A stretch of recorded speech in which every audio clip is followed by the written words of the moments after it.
Hello, everyone. Welcome back to this show, Two Guys, a Girl, and the Tea. This is the show that we basically go through current events and recap on through the week. Shout out to everyone that's already here. If you're already here and you're kind of liking what we've seen so far without even starting, make sure you hit the like button. Make sure you hit the like button. The algorithm would love you. It would definitely help out the stream to get everyone part of it. So, and today we're talking about man versus bear. And gosh, I've been waiting to have this conversation, and my co-host Meryl and Given are back. Thank you so much, everyone, for coming back onto the stream. I appreciate I appreciate every single one of you. Right, the month of May. Man versus bear. Right. Where do we begin, right? Meryl, you're the only girl here. So this is very relevant for you. This question is extremely relevant for you. Who would you rather be stuck in a forest with? Encounter, actually, no. Change the word, not stuck, because that's a different meaning. Who would you rather encounter in the forest? Was if you're alone in the woods, would you be more scared of seeing a random bear than seeing a random man? So no qualifications, not, well, that depends on the bear, because it also depends on the man, obviously. Right.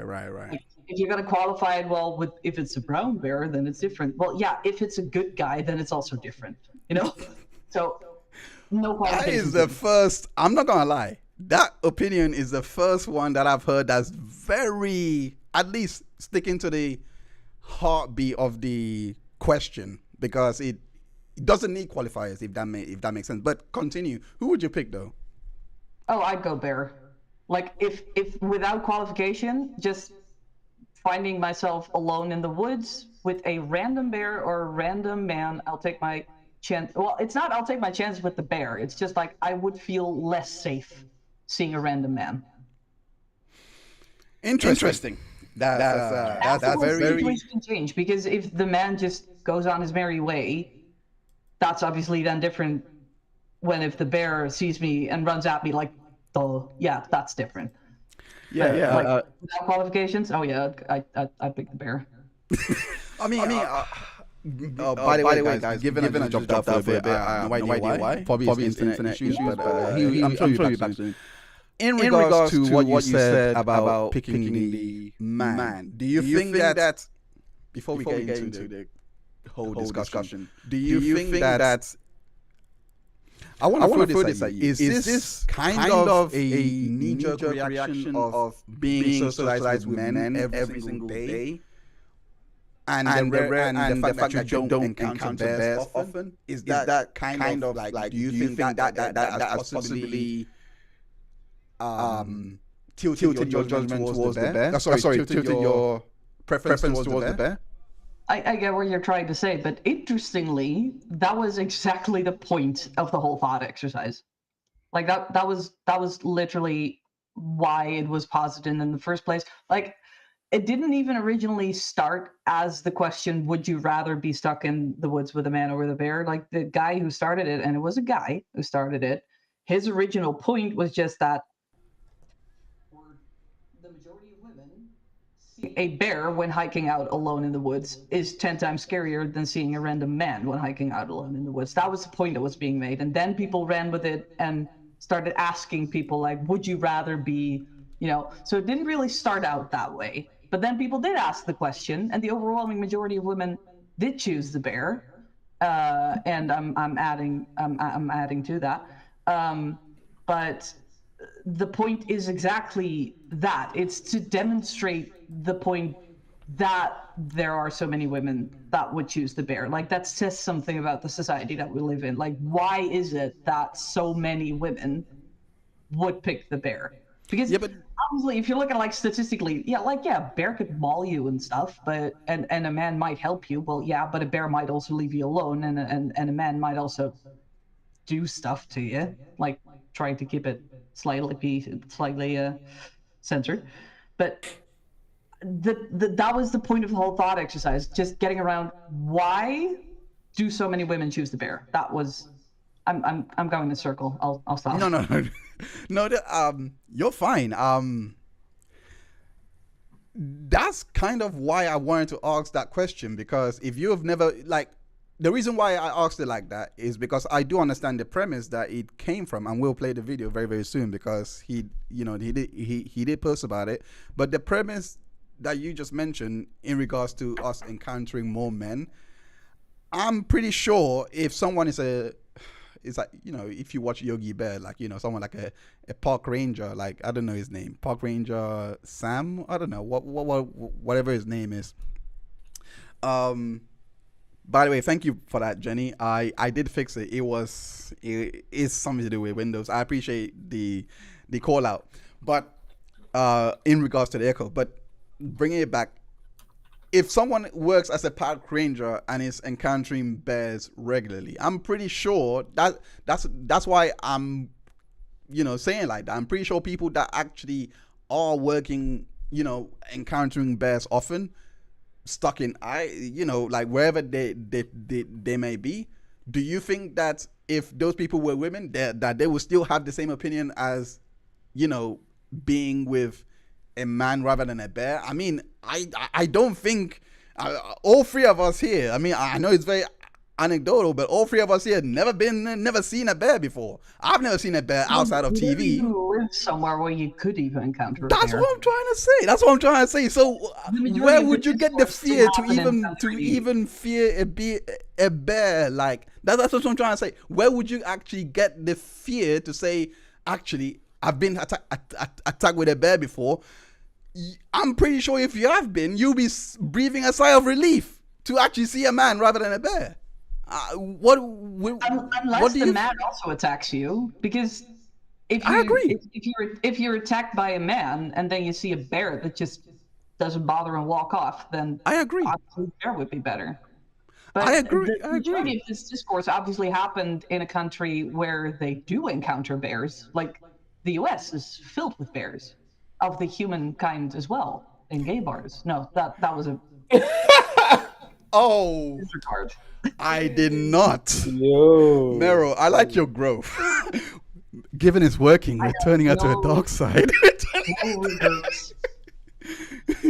No, let me read a couple of chats. Ugly Dan, welcome. Thank you so much. What about the point of man versus cocaine bear? That's the real question we need answered. That is it.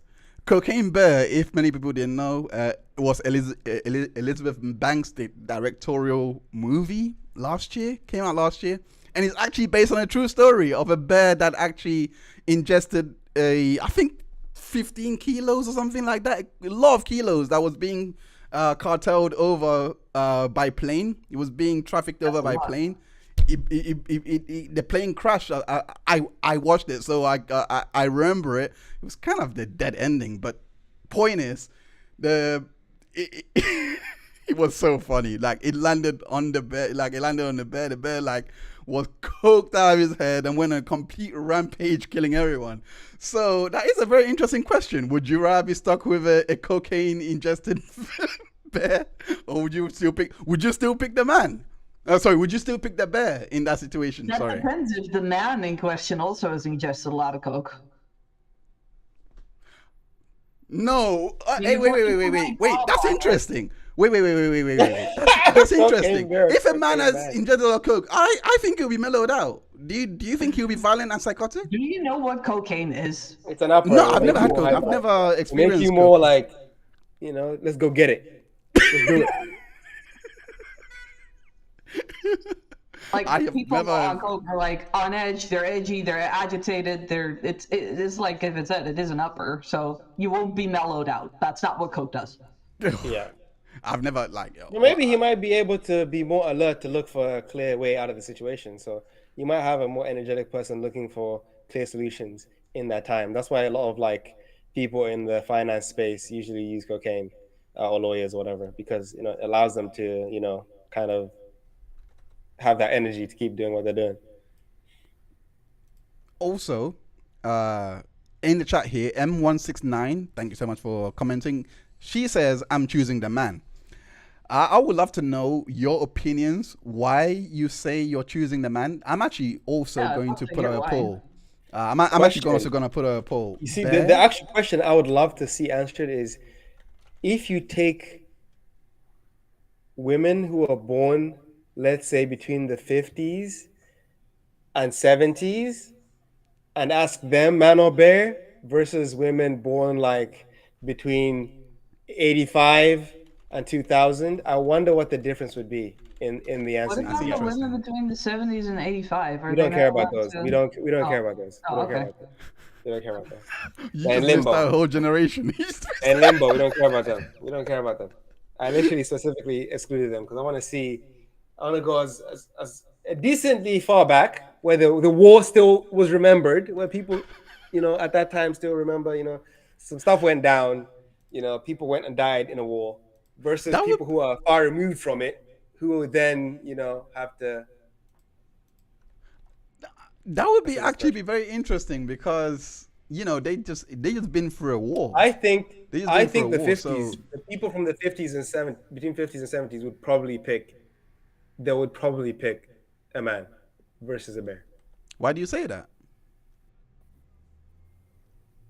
Because I think generally back in the day there was a bit more like respect for people. You know what I mean? There wasn't this kind of like, Not for women. no, I'm just saying between people. There's a lot more respect Yeah, between not people. for women. Like Yeah, but women men were more were chivalrous obviously back less then. respected in the 50s than they are now. Do you wait? Question: do you actually think that Huh? men are more chivalrous now, or were they more chivalrous back then? Men were more chivalrous back then. Just less misogynistic on the whole. Like the culture itself is less misogynistic nowadays. We're allowed to wear pants. We're allowed to have a career. We're not forced culturally to be a homemaker, Stay wife, home. make it like only being allowed in the kitchen and stuff. Like if you compare to the 50s, like yeah, a lot more of us are actually allowed to lead our lives. Yeah.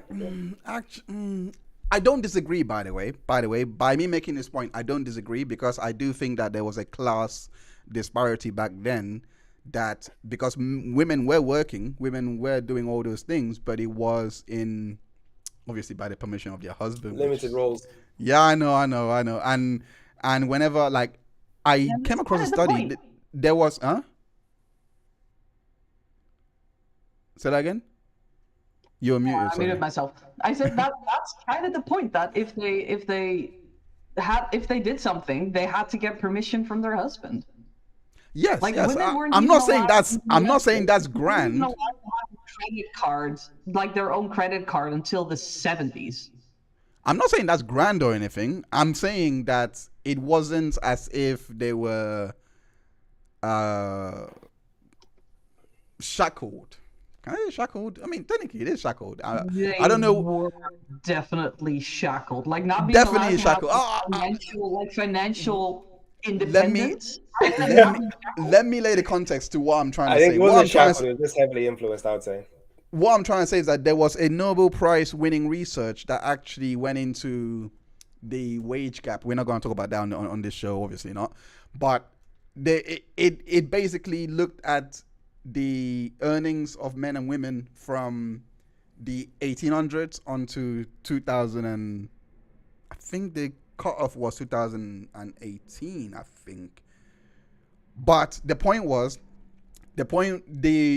I'm grabbing from that study was the women that were actually working, it was on relatively the same amount of women that were working after the women's suffrage movement, being allowed to vote, all those things that you were mentioning. It was roughly around the same figure.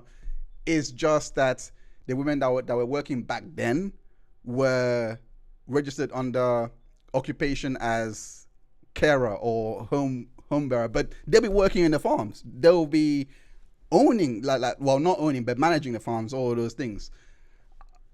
I went on that tangent to basically say that, to basically say that yes, it was more systematic. I'm not denying that. What I'm trying to say is that the attitudes of men back then, even despite the old misogynistic thing, they were objectively a lot more chivalrous than what we're seeing today. Because I don't see that. I don't see chivalry.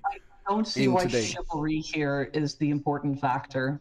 Like chivalry is by itself patronizing. I know, but it's an important factor because back then women would have appreciated the chivalry when it was given. is what I'm saying. A lot of them didn't. So a lot of them didn't, but the majority probably did. I will show you the reason why I went here. I will show you why chivalry still exists today. Is just the person with being chivalrous is very different from it being like men, everyday men, for example. But going back to the discussion, let me just play this video so that we can, because this is where it started from. I have a lot of words in regards to this video, so yeah, that's the guy who started it all. Yeah, so let me just quickly, yeah, okay, all right, play. The bear or man in the woods thing was never actually. Hold up. I know because I'm Let the me one start who again. started I did it. not. And I figured I'd use Guys, this. sorry The about bear or man in the woods thing was never actually a would you rather question. I know because I'm the one who started it. And I figured I'd use this tag to clarify some things. On March 12th, I ended a video by saying, if you're alone in the woods, seeing a man is 10 times scarier than seeing a bear. Someone commented on that video saying, no, seeing a bear is so much scarier than seeing a man, bro. I responded to that comment laying out why women are more scared of men than the bear, and that response went viral on the 19th. This topic started trending and growing for a few weeks, and then it really blew up with the street interviews. I never presented it as a would you rather question because I already knew that women were picking the bear and men were picking the man. My whole page is trying to get people who look like me to empathize with and understand the life experiences of people who don't look like us. So my intention here was to get men to think about why the world looks so different for women that they would actually choose the bear. And my challenge to any man watching who picks the man in this scenario is, can you get yourself to a place where you would rather pick the bear? Can you get to that level of understanding? Because if you can bring yourself to understand why they choose the bear, congratulations, you've experienced 1% of 1% of 1% of what they experience every day of their lives, and you experienced it for 2.5 minutes.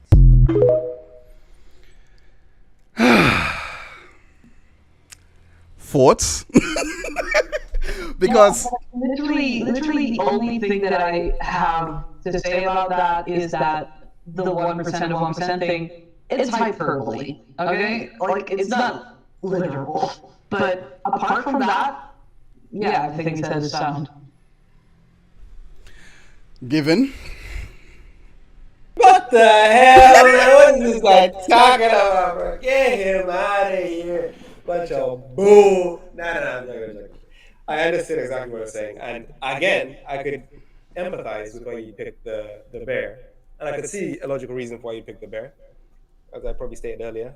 I think we were not streaming at that point. But I think it's because there's more possibilities of what could happen to you with the man versus with the bear. There's probably two outcomes with the bear. It either leaves you alone or it tries to kill you. So there's only two options. With a man, there's probably an infinitely more possibilities, but the probability of those happening is much lower than the probabilities of you getting mauled by the bear. So I understand why they would pick the bear, but logically speaking, I wouldn't pick the bear. Well, there's a couple more things about it, and I'm just gonna read some comments that I scraped off the internet from different places in the discourse, where women were weighing in and saying things like, the worst thing a bear could do is kill me, and then afterwards they leave my body alone. Mm-hmm. Or a bear won't attack me and then tell his friends that I liked it. Or at least people won't doubt me if I say I was attacked by a bear. Or if a bear attacked me, people won't ask me what I was wearing and whether I was asking for it. Or if I survived a SA, I'd have to submit to invasive testing to prove it. And if you're attacked by a bear, like, nobody has to go through that. Like, it's Yeah, because the marks are visible on your body. But that last one, yeah. But that last one, because the bear is an animal and a human has not to just have. that. Like, you can show up with bruises and everything. There is literally. Yeah, but that's another human because you have to actually. Let me. The only Let's reason just. is because it's another human being. I do have more stats though, because women Go are on, go 2 on. times more likely to be found guilty of a crime themselves when claiming self-defense. Huh? While if you kill a bear in self-defense, like nobody cares. You're not going to be Yeah, convicted it's of an animal. Yeah, because a bear is not a human being to be subjected to our laws. Yeah, We but you cannot, realize like- that also Exactly. like reduces the likelihood of, or at least reduces the willingness to go that far in self-defense, knowing that if you do that to a human, you might be up for a conviction. If you do that to a bear, like no one cares. Yeah, but that's the same. And I think look, that same. ev- I think that's the same thought process for the man. If yeah, he but tries to harm the lady, there's probably more repercussions if everything he that does you're get caught. saying, everything that you're saying is like the kind of the knock it, like nothing is perfect. Nothing exists in a without consequences. Because the truth of the matter is, the way that the laws are set up, especially civilly, if you see a man that's dying on the street or something, and you go and give him a CPR, it doesn't have to be a man. It could be a woman, anyone, right? You go and give him a CPR. They can turn around. If anything that goes wrong in that procedure, in that little moment, they can sue you and take everything you have civilly. That's just an unintended consequence of the law. It's nothing to do with how humans are, but it's going to deter you from helping another human being, though. It is. It's an unintended consequence, but it will deter you from helping another human being and being a given my appreciate this good Samaritan. like there is no one like you cannot like there are consequences. I don't see the relevance of this tangent. That is Like, how is it a rebuttal to what I said? because you were saying in regards to if someone claims self-defense, right? If someone claims self-defense, they could end up facing jail time for whatever, right? That was your claim. So That's also, just the way it is, but it is one of the many reasons that women have given for choosing the bear over the man. It doesn't matter why it is that way. It just is that way. I wasn't saying why. I was bringing another example to show that it's just an unintended consequence. I Like never claimed that it was or wasn't. So okay, I understand. Okay, let's move on. But Let's move but no. My point was, I have to live with the guilt of letting someone die. Basically, I have to live with that if I don't, because of this unintended consequence. That is something. But I just want to go back to that video and just say that this guy, I'm not sure if you heard it in the language, but ladies, if you hear this guy, I would avoid him. I wouldn't want to encounter this guy. He seems manipulative, in my opinion. I actually think he seems very, very manipulative. That's what he's saying. He's a pick me. He's a pick me. Huh? oh my goodness. Basically, what he's trying to illustrate is So the guy men is. can't be feminists because then they're pick-me's and they're just trying to manipulate. Is that the thing? Well, I mean, pygmies exist. I mean, women have made that abundantly Sure, but clear this feminists week. also exist. Like, how do you distinguish a pick-me fake feminist from an actual feminist guy? I think it goes both ways because the same thing happens to men or women who defend men's rights. Women call them pick-me's. It's just one of those things where like you probably won't find. Yeah, so maybe not just engage with everything with that level of like paranoia Exactly. and distrust, and like maybe people just actually mean what they're saying. Like, No, but they're a lot- not but a lot- always out there. Yeah, but a lot of how do women- you know? But a lot of women do think kind of that way. If a guy's being too overly like, I'm Yeah. for you. Some women are like, what are you trying to get at here? Like, are you trying to? Hence the whole bad boy thing, because you're being too nice. You're trying to get something from me. If you're being yourself and being rude and mean, I can accept that this is who you are because you're not trying to placate to me. I think Still our fault. Okay. No, what the reason why I said that is because I think this is the modern way of chivalry. I think this is just chivalry but switched around. Or Personally, maybe he means it. Like, why is that so hard to imagine that maybe? I don't think it's hard to imagine.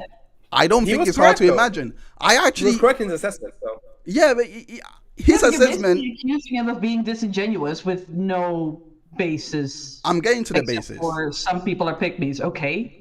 I'm getting to the basis. So the basis for the reason why I have said that is because, for one, you can tell that this guy has already robbed someone's agency from them without even giving them a chance to actually think about this situation. He wants you to actually put yourself there, regardless of what thoughts you might have.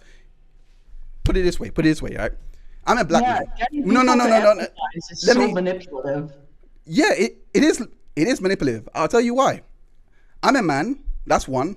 And two, I'm a black man, so that's double bad. Like, I know I cannot go on the elevator, for example, to and see an old lady without the old lady hiding her purse. It doesn't have to be old. I cannot do certain things that other people can do, that you can do, without having some kind of fear. That's someone asking you to empathize with that woman in that case is manipulative and a red flag. And yeah, because your agency. Right, because if I ask you to do the same, because if I ask you to do the same, you would want to. Most people would be like, that doesn't happen. That's rare. Nah, attitudes have changed. People have changed. You would actually try to dissuade me from having that kind of opinion towards women. Would like getting don't you you think to so? empathize. Why are you framing it so incredibly negatively? It's not negative. It's just. Well, yeah, because he's manipulating you. He's robbing you of your agency. It's a red flag, and he's dangerous, and like getting you to empathize is wrong, and he's a pick me and whatever. Like. By the way, I didn't say pick me. By the way, that was given. But what I'm saying is, if someone doesn't allow you to get there on your own, that's manipulation. That's influence you. Get there on your own. Because he's trying to actually influence you to. If I tell you what it's like to be a woman, does that mean I'm robbing you of your agency? No. If you tell me what it's like to be a woman, that's fair. Come on, we have YouTube channels for this reason. But if you're communicating it as you have to take on what I'm saying, that's manipulation. He didn't say that. Okay, let's play one more time. He didn't say you have to agree with me. He said, I'm trying to get you to empathize. That's all. That's not you have to agree. I know because I'm the one who started it. I think basically it seems like, I think what he's trying to get at probably is like, it seems like he is kind of shaming those who don't want to empathize or understand the situation because it doesn't make logical sense to them.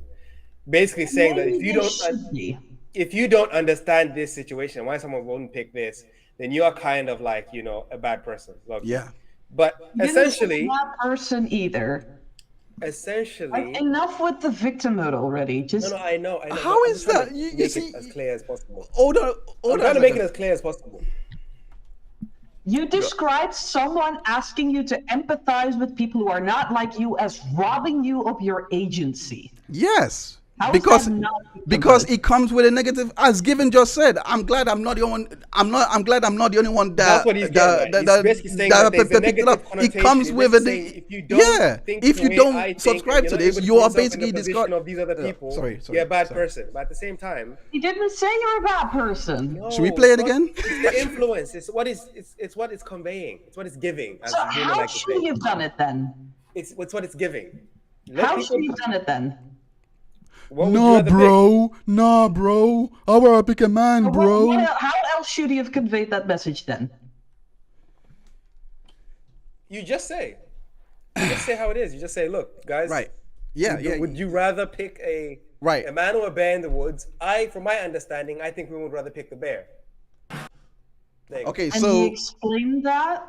Okay. From my understanding, I think we would rather pick the bear because A, B, C, D, E, F, G. And then leave it there. Don't say, if you can't put yourself in their shoes, then you won't then, don't do that. He didn't say any of that. Okay, let me play it again. He said if you can't empathize. Okay, Meryl, let me play it again. I will show you every part that I highlighted as a red flag. On March 12th, I ended a video by saying, if you're alone in the woods, seeing a man is 10 times scarier than seeing a bear. Someone commented on that video saying, no, seeing a bear is so much scarier than seeing a man, bro. Red flag number one. The red flag number one. If that was, I'm pretty sure if you flip the genders right now and say that and actually put this to be a study in regards to taking men more seriously, and they mimic a voice of a woman nagging, this would be first and foremost flagged as misogynistic. Let's continue. There you go. Except for the fact that so many responses on the internet have been exactly like that. Let's just hear. Go. To that comment, laying out why women are more scared of men than the bear. This is good. Without that first point, we are on a great start. And that response went viral on the 19th. This Factual. topic started trending and growing for a few weeks, and then it really blew up with the street interviews. Factual. I never presented it as a would you rather question because I already knew that women were picking the bear and men were picking the man. This is factual, and there's nothing wrong with this because he's already done the groundwork to actually understand why this is the case. That's not the issue. We My whole page is researched. trying to get people who look like me to empathize with and understand the life experiences of people who don't look like us. That's okay. That's perfectly fine. So my intention here was That's to get not men to manipulative and think trying to Hold rob on, you of your hold on, agency? hold on. I have already showed you the one red flag that does go to that. We're getting there. It's like, so he says why the world looks so world different for looks men, so for women, sorry. different for women that they would actually choose the bear. And my challenge to any man watching who Challenge. Challenge anyway. Challenge. It's like put it this way. It's like, But how tall do you have to be to feel attacked by someone just saying, "Hey, I challenge you to put yourself Okay. in that person's shoes"? all right, I Meryl, think it's Meryl. not No, no. but just Given, in such a- given. This was a Meryl. woman trying to get me to empathize with the lived experiences of men, and they said, "I challenge any woman who's watching this who would pick the other choice to get to try and All right. empathize." And I'd be like, "Yeah, that's a fair challenge." I wouldn't All right. be like, "Oh, you're robbing me of my agency." All right, 1 second. Let me finish, and then I will present a counter scenario to illustrate my point. man in this scenario is, can you get yourself to a place where you would rather pick the bear? Can you get to that level of understanding? Because if you can bring yourself to understand why they choose the bear, congratulations. You've experienced 1% of 1% of 1% of what they experience. So, the part here, apart from the first, obviously we know that 1% is hyperbole, but the part here is congratulations. It's like a pat in the back. Well done for like. He's basically That's almost like- patronizing. Statement of how big the issue is. it's almost All right. condescending the fact that It is very condescending, but you achieved something that is a basic human thing, yeah, and you couldn't do it. right. Congratulations for having to actually use your brain for once and get in there. All right. So this is the scenario, right? It's making a statement. Right. Okay. This is the scenario that I want to present. This is a scenario I want to present. So, men, who would you rather pick?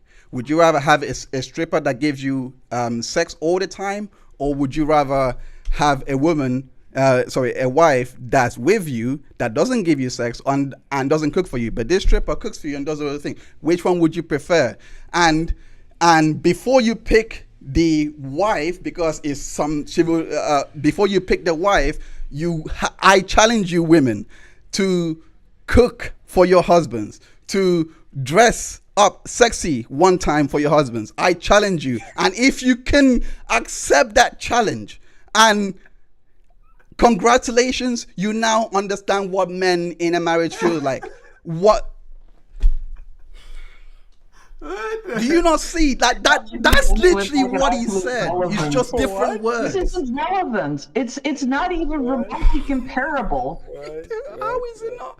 The only part that I've changed is the fact that people to empathize with people who are. no, I'm not oppressed. saying. That's Yeah, no, not like, I get it. "Oh yeah, I'd rather have more sex." Like, yeah, that'd be great. No. But I get what you're saying. But there is no way you can compare a man's and a woman's experiences, for one, and two. Let me just change this. And He's two, not even trying to compare experiences. I wasn't saying he was. You said to me. No. You Like, said you can't compare you experiences. you but- literally just said to me they're not that my point was irrelevant and you can't compare the two. And Okay, yeah, so I'm just responding to that. What I'm basically trying to say was, yes, of course, the difference in my point is not a wild animal. Otherwise, I probably would have picked a snake or a barracuda or something. But like to really drive the point home, I don't think any man would, if faced with a prospect of picking a woman or an animal, I don't think they would even entertain the thought of picking an animal. This, no matter how bad it is back home. In fact, You know what question would probably baffle women The is thought if you ask experiences. if you Try to ask put men. yourself in another person's shoes. listen, and wonder why it is that so many women would choose the bear. Let me give you this. Yeah, I would probably say this is maybe a bit more comparable. Is if you ask men, would you rather, have a woman or have video games? And I think That's also not comparable. This is no. Hold on. I'm just saying that you'd have a lot of men who would actually pick the video game because I actually thought this was what that. Fun. Go on, sorry. You can have fun. I'm saying in the sense of like you'd have women who would then be like, oh, you guys are like incels and all this kind of stuff, picking video games over women. Like, that's crazy. You guys are losers. Da, da, da. That's basically what he's trying to say is like, I actually personally, I actually thought that this video began by that. I thought it was a response because there was actually a time where a lot of OnlyFans models were actually picking like it's like PS5 or me, and then a lot of people would ratio her and be like PS5. I actually thought this was actually in response to the PS5 that it would go to the extreme level and be like, would you pick a bear? I didn't know this was the genesis, but the point I was trying to make was, in regards to the point I was making, is what was one, the experiences, like the experiences that men and women go through to even picture these scenarios are very different. We cannot obviously have the same question. This is a good one. M169 says, a reverse question was asked in response to this. Men, would you rather tell your feelings to a woman or a wall? A wall, because a wall can't use against you. Say that, for example, lots of women wouldn't understand that, and a video like this would be made by another woman and be like, hey, if you can get yourself to empathize with that situation, then you would have like a fraction of what you've experienced a fraction of what these people experience. And I wouldn't see that as like being robbed of my agency. No, but I think in the way, if she said, maybe she's making a good point, because I haven't thought of that. And if this is what's leading so many people to make this choice, I should sit with that and think about why that is. No, 100%. But I think if she said it, if she said it the way if the woman had said it in a way that he had said it, I think you'd still have women saying, "Oh, nah." I would not. You're being a pick me. You All definitely right. would. You would not. You personally might not, but a lot of women would be like, "Nah, this is not." No, but I'm sitting here with two guys who would like see it as an attack. So I don't see it as an attack. He does. I do. I'm just trying to explain to you why he thinks that. Yeah, I definitely like I can replace the wife and the stripper with the same example, with the wall and all those things, and it will still come out as condescending to women, as if they cannot understand or empathize with a man's experiences. That's what it comes across to me, as if I don't have that emotional. Hold on a second. It comes across to me as if I don't have that emotional capability to actually empathize. But for me personally, I saw the actually, let me ask you, Given, if you don't have a daughter, so it's different, but if you have a daughter, who would you rather have encounter alone in a forest? Would you rather have her encounter a bear or a man? A man. Why? Because there's more likelihood she might survive the encounter. well, bears might leave you alone, and the guy might molest her. Well, yeah, but if the guy is still alive, I can find him and can kill him. So. And your daughter would still be molested. Like, that doesn't... Yeah, but the probability of her actually that happening is lower than her getting attacked by a bear. Yeah, It's actually true. Like the Yeah, like what are you figures. talking about? I know a lot of people look at the Probability of that happening is lower because if you don't, like, the average man's probably going to be thinking, if I do this, how am I going to get away with all these things? I have to then hide all this kind of stuff. It's a lot for a person, the average man, and is not going to have the wherewithal to say, I'm going to do this and get away with it. Hell no. Yeah, you need some kind of You would rather have your daughter molested than just dead. Yes, because she'll still be alive. All right. And that's So right, you'd let me rather sh- someone die, bro? anyway, Hell no. I'd rather something have else that I someone wanted make to it. posit. Say that People say can that make someone- it through trauma. People can't make it through death. Put it that way. Except, but at least they wouldn't be suffering. If Anyway. that's the key for you, then it's the key for you. But for me, I know that you Anyway. can get through any trauma. So, you know what I mean? It's not the be all end all. Yeah, Go but on, Meryl. sometimes not living is better than suffering. That's why we Yeah, but- euthanize pets when they suffer Yeah, too much. but- But yeah, maybe her experience could help other people. She could help coach and teach other And people. that would be her choice to make. Well, there you go. Yeah, But I'm but saying there could be positives Meryl- that could come out of a bad situation. Anyway, like before when Caleb was still talking, I was also trying to make a point. Like, what if like this was a similar situation, but instead of like it being men and women, it was like black people and white people, and there was like someone trying to make a point of trying to get white people to empathize with all the shit that black people have to suffer with, like all the institutional racism, like not having been able to build up any intergenerational wealth because like and voting stuff like with the grandfather clause and all that kind of stuff. And it was a white person trying to get people to empathize with it. Would it then be wrong to phrase it like the way that he did? Because like we're making a point against something that is so systemic and so widespread.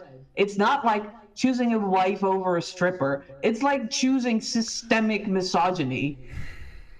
yeah, but Like, the This is a much larger issue, and I can't fault people for being a bit fed up with it. the issue is, what we're trying to say is that I'll speak for myself. What I'm trying to say is that what's the population? I know the population in the UK is like 60 million or something like that, and the sexual offenses here is like 1 million or 2 million. 58 million of those people are not going to do that to you. That's what I'm trying to say. 50 million. How come that virtually every woman I know, including myself, has had an experience of SA or harassment or any kind of thing like That's that? because 2 million is a very high number. It's still a very high number. So you are Right, going to even meet someone that's I had some have form of had- experience. It's funny harassment. how almost every woman knows another woman who's been SA'd, but almost no men know an SA'er. That's weird. Where are they? I mean, hopefully in prisons, but but I think you're missing the No, point. the- I think the you're guy missing who the SA'd me is still out there. no. I think you're missing the point because, well, for I one, think you're missing the point because this wasn't even about the likelihood of you being attacked by a bear or a man. It was about whether people would feel safe. And the fact that so many people would feel safer with the bear than with the man is making a statement on what our culture is like. It's I not. completely understand. I don't even think So it's about even so It's about making an accurate statement on how high their survivability rate is. That okay, wasn't so the point. so bear kills mother of 3 in Balakut. Balakut is in Thailand. Relatives of deceased woman staged protest demonstration in Balakut, Tehsil of Mesera. In a gruesome attack, a wild bear killed a woman in Jogan, like I said, Thailand, I think it is. The processing people said bears attack have become routine in their area, but the departments concerned were not taking tangible steps towards the end. This sounds like a city for a lot of the women that pick the bears should run to. I mean, they are running free here. They have freedoms. So why are they not flocking to Thailand? Are you seriously asking that What are you question? doing here? What are you doing? Yes. Yes, I'm seriously asking that Do question. you really think that women are like, oh, I would prefer to be mauled by a bear? Like, I'm That's going what to I've go literally just heard. somewhere I've literally just being heard mauled that by they're a more bear. comfortable to be mauled by a bear. I Like literally they just say, heard well, that. That's why I'm going to the article. Seeing The a random bear- man than seeing listen, a listen, random listen, man. listen, They listen. didn't say they'd be bear- more comfortable being mauled by a bear. The bear Okay, is the lesser okay, of the two but evils. but That's- usually that's what the women are getting at. did you not say just now that more women are more comfortable encountering a bear? I have even seen comments of people saying I'd rather be killed by a bear. Yeah, or if the level's like, if That you're doesn't saying, mean that they are then going to move somewhere where their Yeah, likelihood of being mauled by a bear No, is I higher. completely That is get that. absurd. I completely get that. I completely get Why that. did you No, ask the question why people are moving there? I completely because because we need to leave they that are one. roaming Leave that free. one. Just leave that. What I'm trying to say is Why are you asking whether women would want to move to somewhere where they're more likely to be mauled by a bear? That's what you asked.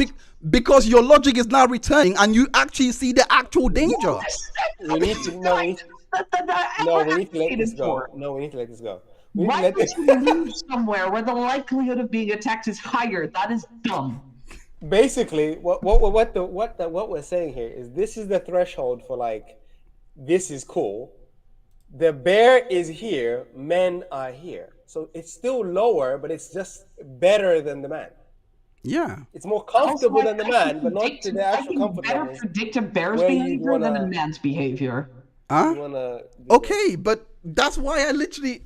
Okay, you can predict the behaviors. You can predict that. If that was actually true, people would not be protesting in Thailand. They would all be going into maneuvers, into literal positions to actually get rid of the bear because they're that predictable.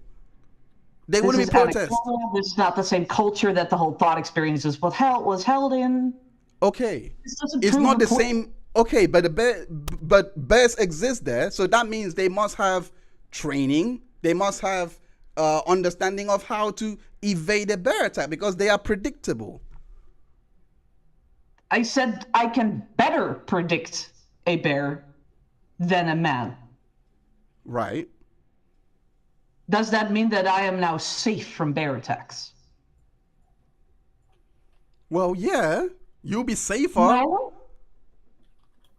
Safer. I didn't ask safer. I asked safe. Okay. So, let's do this again. If you encounter a bear, or a man, which would you rather encounter and why?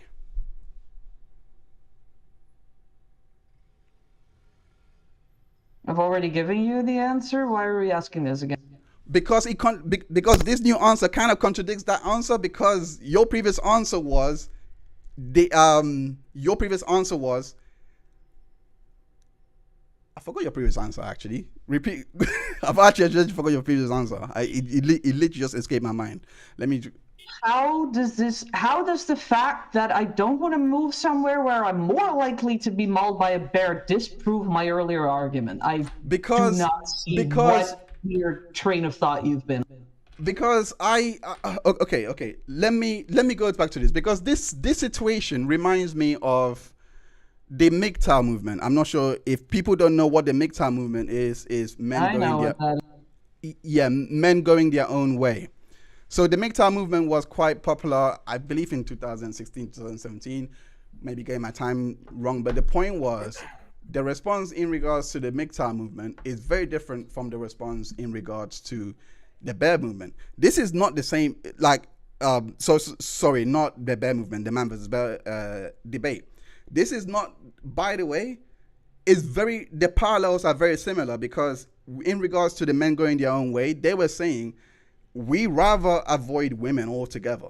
We rather not get married. Is that because women have oppressed them, are likely to beat them, are likely to assay them, like they're actually a danger to them, or is it just because women don't want to beat them I'm literally getting there. You see how you spin it. Yeah, you see like I don't even have to say anything. No empathy whatsoever. Where's your empathy? Like we're talking about completely different power dynamics. Can I please finish the point because you cannot how do you expect to get my empathy, not present. Yeah. All I'm trying to do is just by the way, I don't know why I have to preface this. I don't agree with the MGTOW movement. I don't have to agree with the MGTOW movement to just outline their manifesto as I know it and understand it. That's all I'm doing. I'm just outlining their tenets, what it is that why they hold these tenets. That's all I'm doing, okay? Right. They don't believe in being with women. They believe in celibacy completely. They don't even believe in engaging in sexual intercourse with women.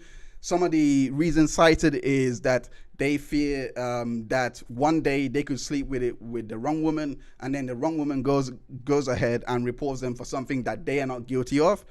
Another one is being part of the family court system. Like if a marriage doesn't work out, for example, they'll be dragged through court, and they would have and their custody. Let's say they have children, their custody will go to their children, etc. So because of those reasons, mainly in relation to cohabiting with a woman, having dealings with a woman, they decide, hey, this is not for me. I'm going my own way. Now, this was the attitudes in regards to men. It says men going their own way, the rise of a toxic male separatist movement. This is by The Guardian, and they basically wrote down all of these things that basically say they lump in pickup artists, which doesn't make sense because MGTOW actually disregards pickup artists. They don't want to try it at all. I even believe that this was when the time incels actually became more popular because of this particular movement, because they were like, oh, well, you can't get sex anyway, so you're kind of an involuntary celibate. This is kind of the genesis of it, and this was written in August 2020. The reason why I picked that is because The Guardian covers the MGTOW, and thank you for sending this article over, Meryl. And this is the Forbes article in regards to man or bear. Many women say that they'd rather be stuck in the woods with a bear in latest viral TikTok debate. So they highlight that this is that is based around negative experiences with men, including domestic violence and sexual assault. This was what I was kind of saying earlier in regards to the varying experiences that we have with women, in regards to men and women. I'm not saying, again, I have to caveat again, I don't agree with MGTOW or anything like that. I'm just noticing the parallels because you guys have valid reasons for going through what you go through. They have valid reasons for choosing what they want to do. It's just when it comes to your gender now facing the now under the microscope, you're gonna react. It's your gender. You're going to react. It's not just that, it's also that the MGTOW movement was like based on so much misogyny and so much like fragile masculinity. Like that is Fragile I should be a masculinity. prophet. I should actually be a prophet. I actually didn't I say this? If he didn't I say this? If he actually said but I said Meryl. Meryl. Wow. There was no even attempt to empathize with the MGTOW guys. It was just like it's just steeped in so much misogyny. We just gotta throw the whole thing out. Throw the baby with the bathwater. It's literally that was the sentiment. Meryl. It's just steeped in so much misogyny. We just rather throw it all out.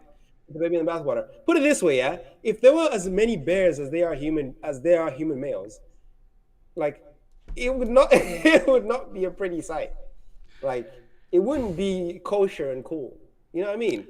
I think the statistics represent like you're more likely to get like assaulted or hurt by a man or by a woman, a human being in general, because there's just so many more of us than there are bears. So also, statistically, you're more likely to end up a victim of a violent crime than you are to end up a victim of a bear. But that makes sense because there's just so many more of us, and we kind of stay within our communities of people. So the likelihood of you encountering a bear is very, very low. But if you're to replace the amount of men in the world with bears and see how long the female population would survive, you'd have to put that out there and see, put that in a computer and see how that would go. But I think it would be much higher slaughter rates than, honestly, there would Hon- be. With honestly, men. honestly, this is what I was trying to say earlier in regards to the chivalry that we are talking about earlier, because this is the chivalry that I was basically alluding to earlier. And we'll wait for Meryl to get back. Maybe, I don't know. But this is kind of the chivalry I was highlighting earlier. Like, you don't get chivalry from men. You now get it from the media. Like, 100% when it comes to these things, like, you can see the difference in tones in regards to those two articles. And again, I have to say, do I not empathize with women's issues?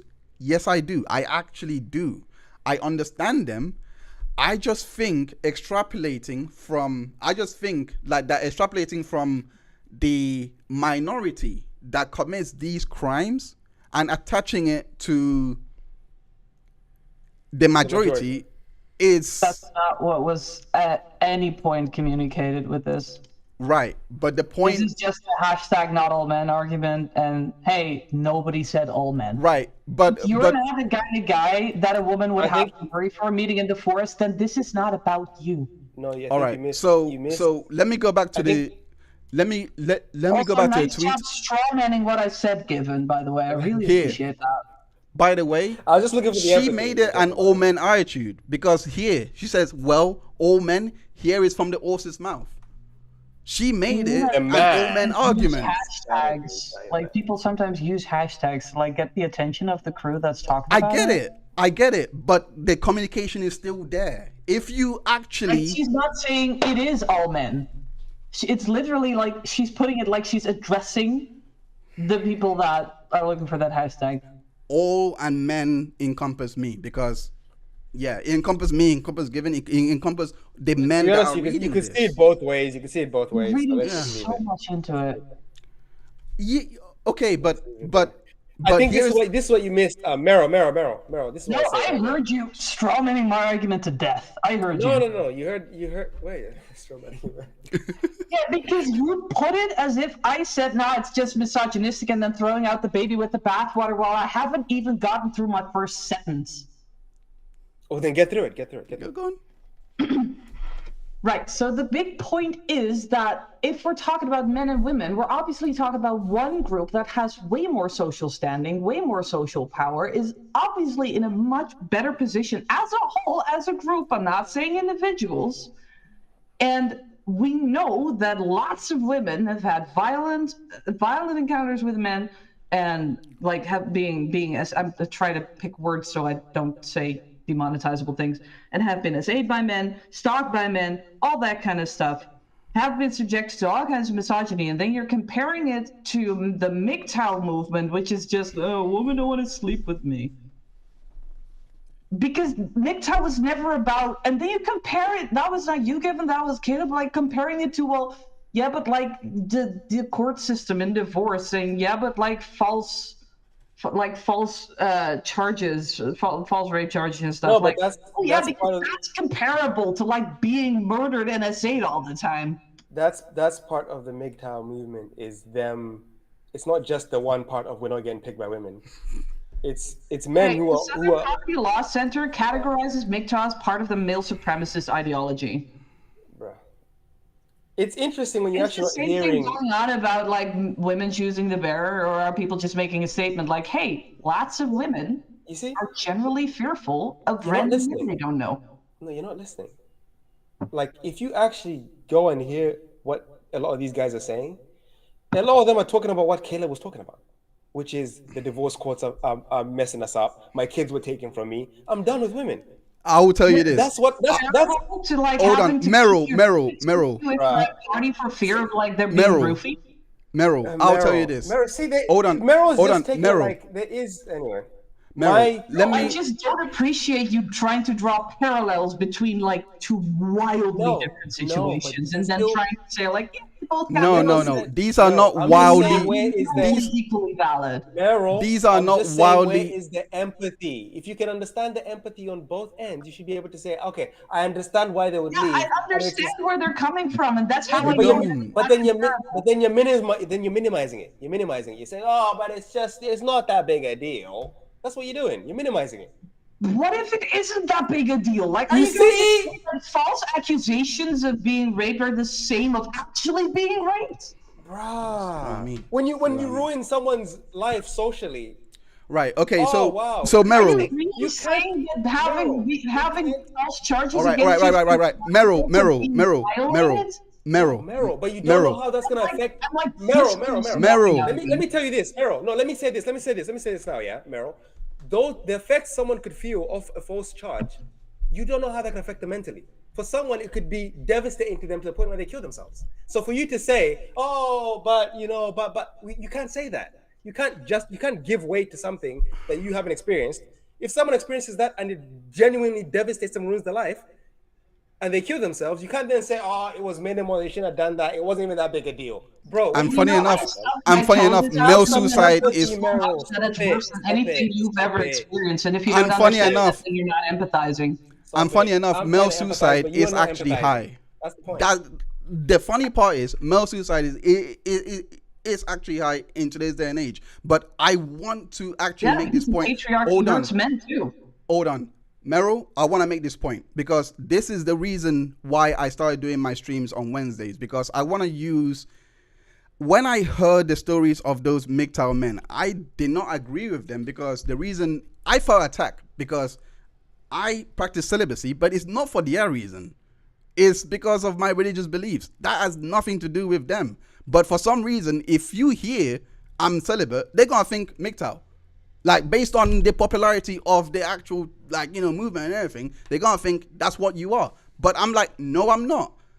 Everything that I'm doing is to kind of actually try and pull men out of that, because the reason why I believe men are falling into that is because of this. And this is it. And this article was actually sent to me by a friend of mine that I actually was waiting for something to actually articulate what I was going through, and then he was finally here.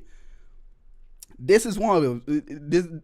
This four things. This one here, and this one here. Those 3 points highlighted to me, and this is why I do a majority of the things that I do, because a lot of the attitudes, for example, women cannot deny their male partner sex. A lot of those examples. Oh, 1 second. Sorry about that. Let me start again.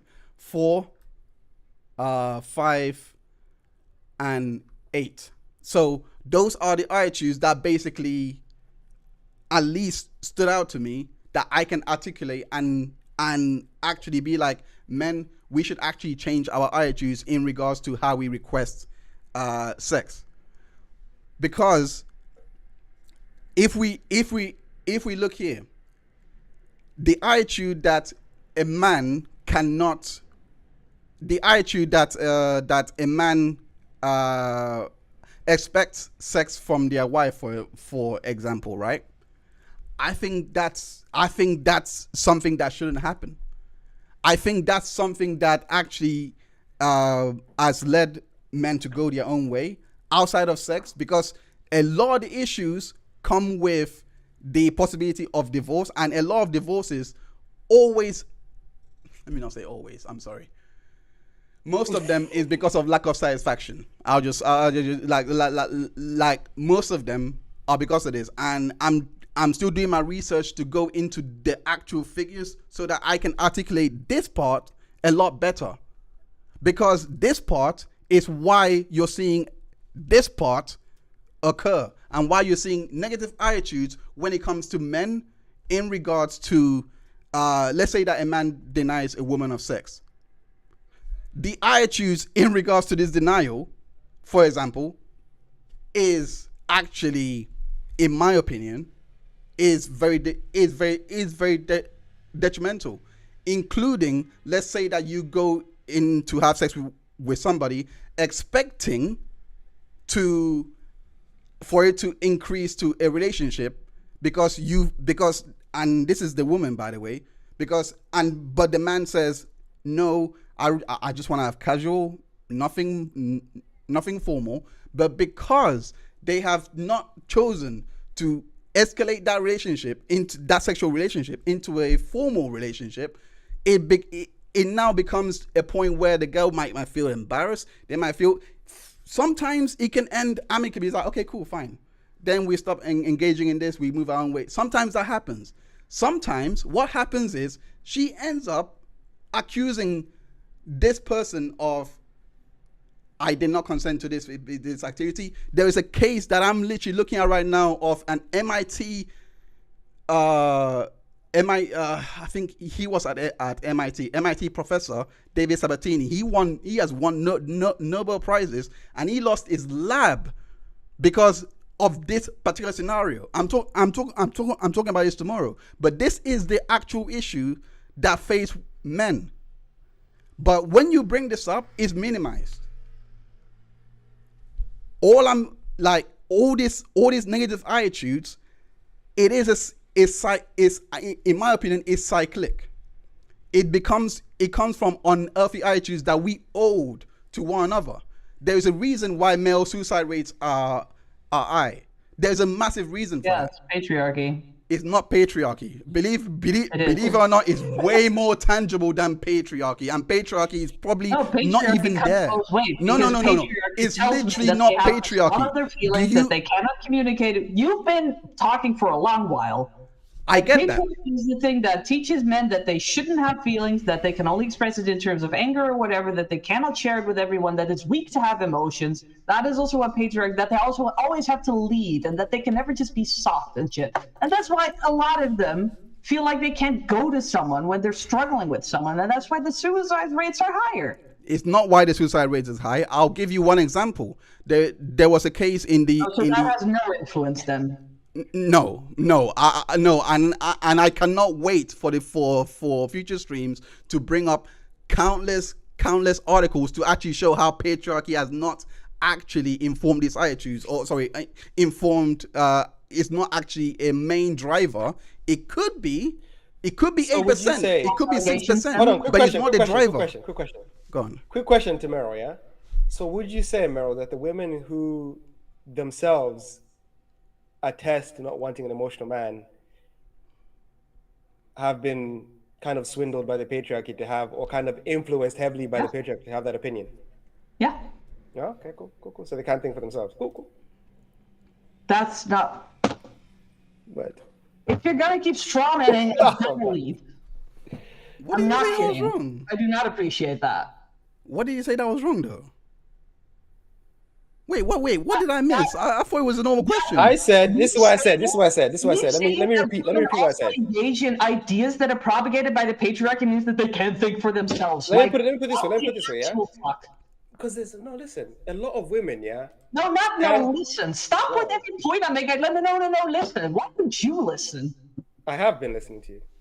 I was speaking for a long time. That's how you present my argument. You have not been listening. No, Frankly, my patience is really wearing thin. Okay, that sounds like a you problem, but let me just get back to the question. Okay, you know what? What did she even say? Whoa, what did she even say? So this is what I said, yeah? I said, this is what I'm saying, like, there's no agency on anyone. This is what I said, yeah? I said, so the women who, they themselves don't want an emotional man, and they want someone who's able to lead and be stoic and be like a good leader. Are they also swindled by the patriarchy? And she said yes. So I'm saying those people have no agency. They can't think for themselves. Like they can't determine that, look, this is what I want for myself because it allows me the best quality of life if I have a person who is like this. That's what I'm trying to say. Same as a man can say, I want a woman who's like this. And there are plenty of men who say, I want a woman who's a boss babe, who makes money, who's, I can go 50-50 with. There's a lot of men who want that lifestyle.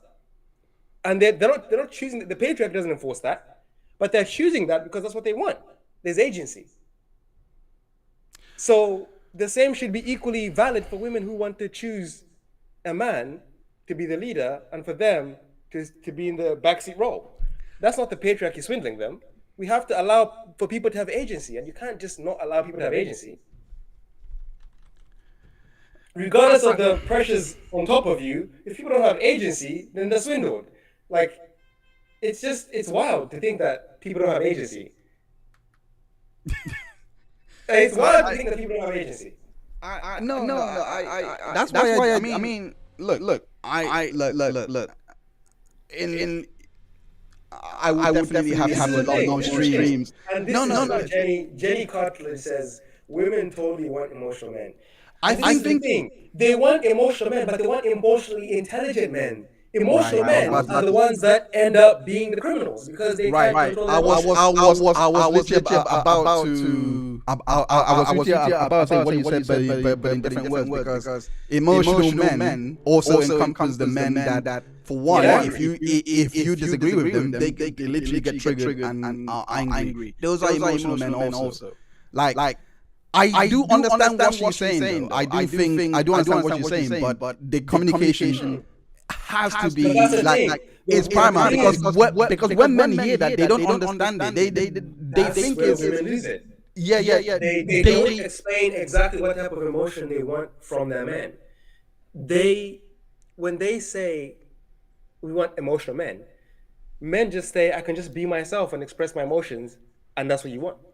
So when you get the men shouting at you for leaving, the house at what time, or why are you texting that guy? I care. That's why I'm being like this. That's emotional. Yeah, no. Jenny, it's not like we understand that there are far more emotions than anger, but the thing is there is a way that you express anger that doesn't result to aggression, and that's what I personally meant by emotional, because there is emotional and then there's emotional intelligence. Emotional intelligence kind of informs you that you can get angry. Yes, you can get angry. You can express your anger, but you should never express your anger by raising a fist. So who you have here, Jenny, is an emotionally intelligent man. Exactly. And that's great. We need more emotionally intelligent men. We need less emotional men, because emotional men is what informs, and maybe given I have a different take on this, but this is emotional men is what you see on the Fresh and Fit podcast. That's true. Like, look at how this guy gets angry and breaks the come on. That's true.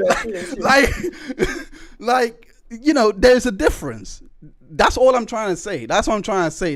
Because when you say emotional, look, there's a way that men perceive words that is but look, going back into the old bear argument, and it's not like we don't understand. I mean, let me say, it's not like I don't understand the plight of women, that go through SA, rape, etc. It's understandable. Sorry, no, it's understood. It's understood. That's what I meant to say. Sorry, it's understood. But the issue is, it's like, again, I'll go back to myself. Because of everything that I've seen,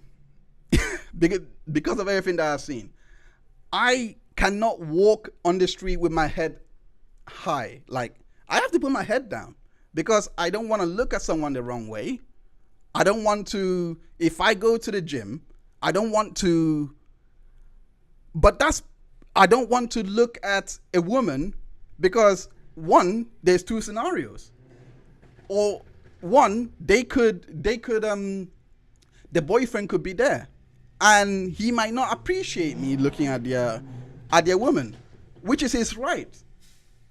The same equally, sorry about that.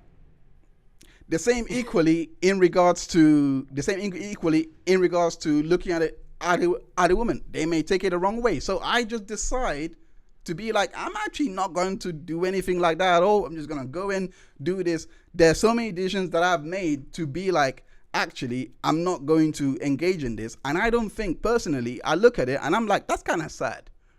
It's kind of sad that I have to live like this. I wish I didn't have to go and that's my daily routine, but that's the reality. Because end of the day, people naturally think I'm angry. They look at me and they're like, oh, it's like there are attitudes that black men that I've internalized growing up that has kind of informed the way I'm presenting myself now, that unfortunately, because of one or two or three black men doing it, every black man, it now falls on them. So my trigger to this, I will say this from the jump. First and foremost, my trigger to this, I actually thought this was a joke. I made a joke from the jump saying that you guys are actually showing your bestiality tendencies. That was my joke from the jump. I'm like, you guys want, because what I was hearing, I didn't know about this whole star being alone. I actually hear, who would you rather be stuck with in the forest? So I joke on it, saying it was kind of like, you guys are showing your bestiality, but I didn't actually know that they were taking it serious to a level of sexual assault and all those things. And then I'm like, well, I'm triggered here because black men like Sambo, for example, back in the day, were viewed as sexual deviants. So, like, how can I avoid this stigmatization? Because I know I'm not like that. I can empathize because I'm like, yeah, I see these figures regularly. But at the same time, I also see that these figures this violence is not being perpetrated by the whole of the United Kingdom. That's where I reside. It's not being perpetrated by them. I think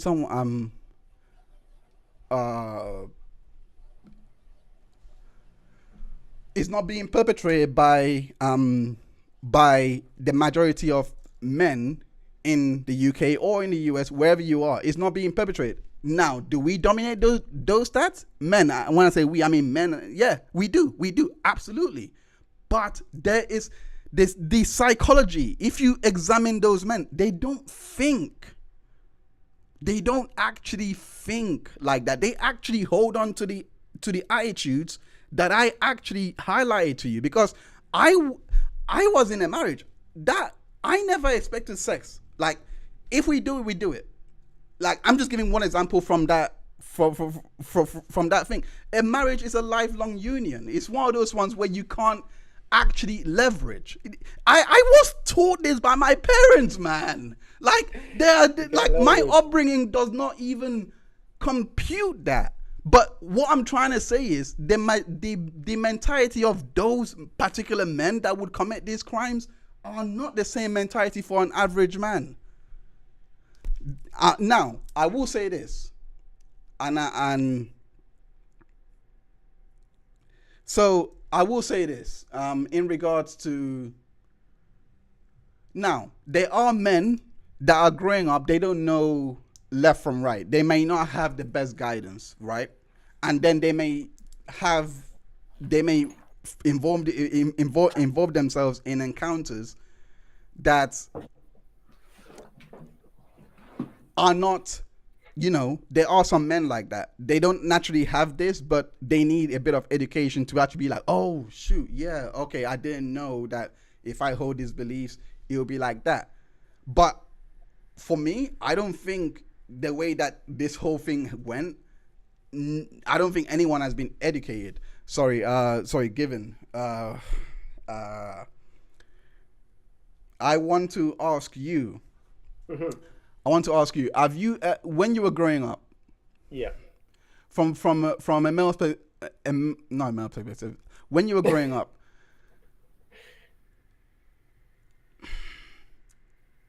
based on what you've learned today in today's day and age, because I'm trying to measure how well we have been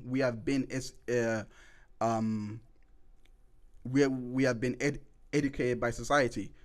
What attitudes were you holding on to in regards to sex and relationships and wanting relationships from women? What attitudes were you holding on to that you now don't hold on to? I had a healthy situation with it. I never had any expectations. I just thought, if we naturally flow, we like each other and we interact and it's, mutual, that you proceed. If someone doesn't want to proceed, you let it go. It's no biggie. You move on. that's what I always thought. I never had any like kind of like major like misconceptions with sex. I kind of always been savvy, but for me, I think because I actually was reading about this when I was like 13, 14.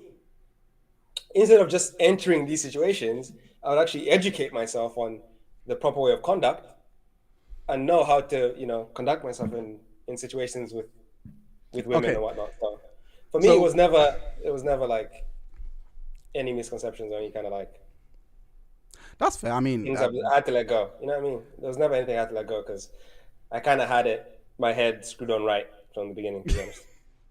I mean, it's the same thing. I think.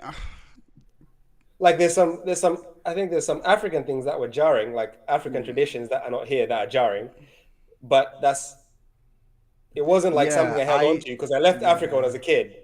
So I didn't grow up as a teenager dating in Africa type situation where we had the like African influence of how you date and how you interact. There was none of that. So Okay, so Meryl said, Meryl said, yeah, listen, buddy, if you're not someone, welcome back, by the way, Meryl. If you're not someone who would say, no, woman, this isn't about you then. Which is, look, in the end, I spoke to, when I was speaking to a counselor That about... was in response to someone in chat, not to you.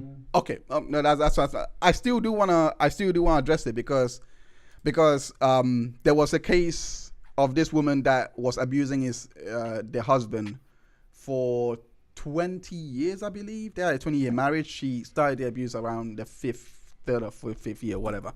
But the point was, I made a throwaway joke actually, and he corrected me on the spot. The joke was, I think that even the guy was Richard Spencer.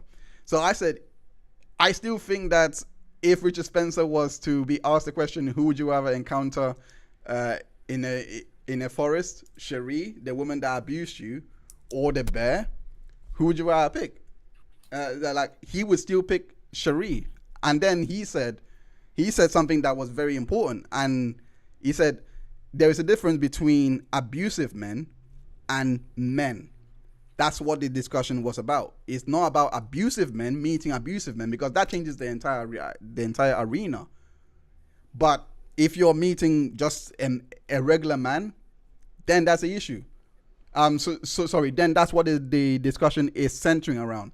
But the point I was making in regards to, I would not do this, I don't have these attitudes, etc. It wasn't to boast myself up or anything like that. I'm not saying that anyone was saying that, but it was to literally say, this is why I do not deserve to be lumped in by just because of the virtue of me being a man. Because if I walk through the forest and I meet a woman, in fact, let me give you a story.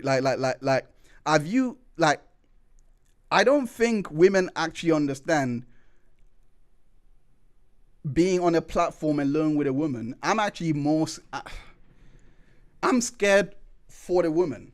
The reason why I'm scared for the woman is because I don't know what she thinks of me. I don't know anything like that. So immediately I'm going to go to another platform. But at the same time, not on our platform, just a greater distance. So it's just so that she's not spooked or anything. But at the same time, I am also worried that if I do leave there, then someone else that I don't know what their deal is also come there. Like, the reason why I'm highlighting this is not like, in my opinion, there are literally men out there that just do not have these attitudes, and I'm they just don't think like this. They don't think of, I'm gonna wake up and sexually harass a woman today. I don't know, man.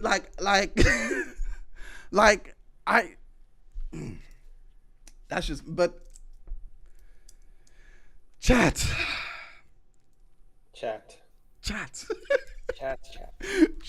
Ben Anderson says, you also say it's not about, okay, you guys are going off in a different conversation.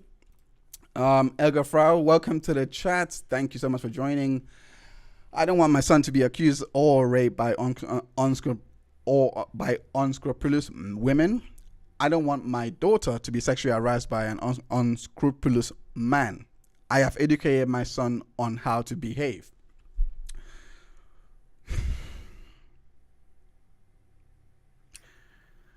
I I agree, but at the same time, I agree. I agree, Yeah. but at the same time, it's one of those ones where you just there are attitudes that people do pick up, and they as they go through life, and this is where I guess Merrill's and I was. This is why I was saying maybe there is a lower contributing factor to patriarchy.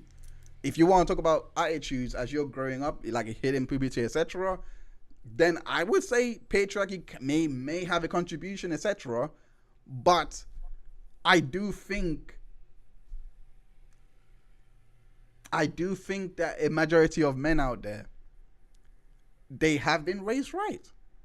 I just I just And yet it's don't. weird that so many of us have still experienced sexual harassment.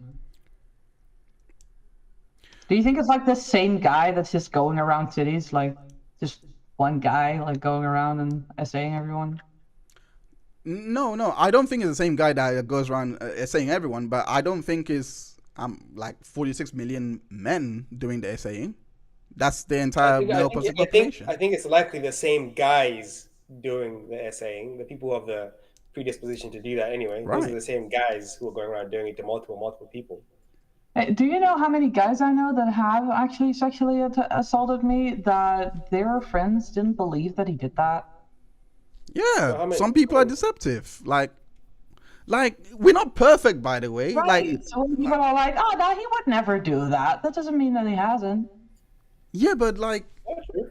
yeah, but do you know how many serial killers grew up like they grew up to be like no one would suspect that they will become serial killers, but then it becomes apparent, and the studies that go into these men reveals that there were markers there from early on so that you can see the signs like isolation, all those Yeah, things. there's like the But whole, no one the actually whole, sees it happening. thing. There's like the thing with some things like torturing animals at a young age is like a very, very significant Yeah, but- precursor.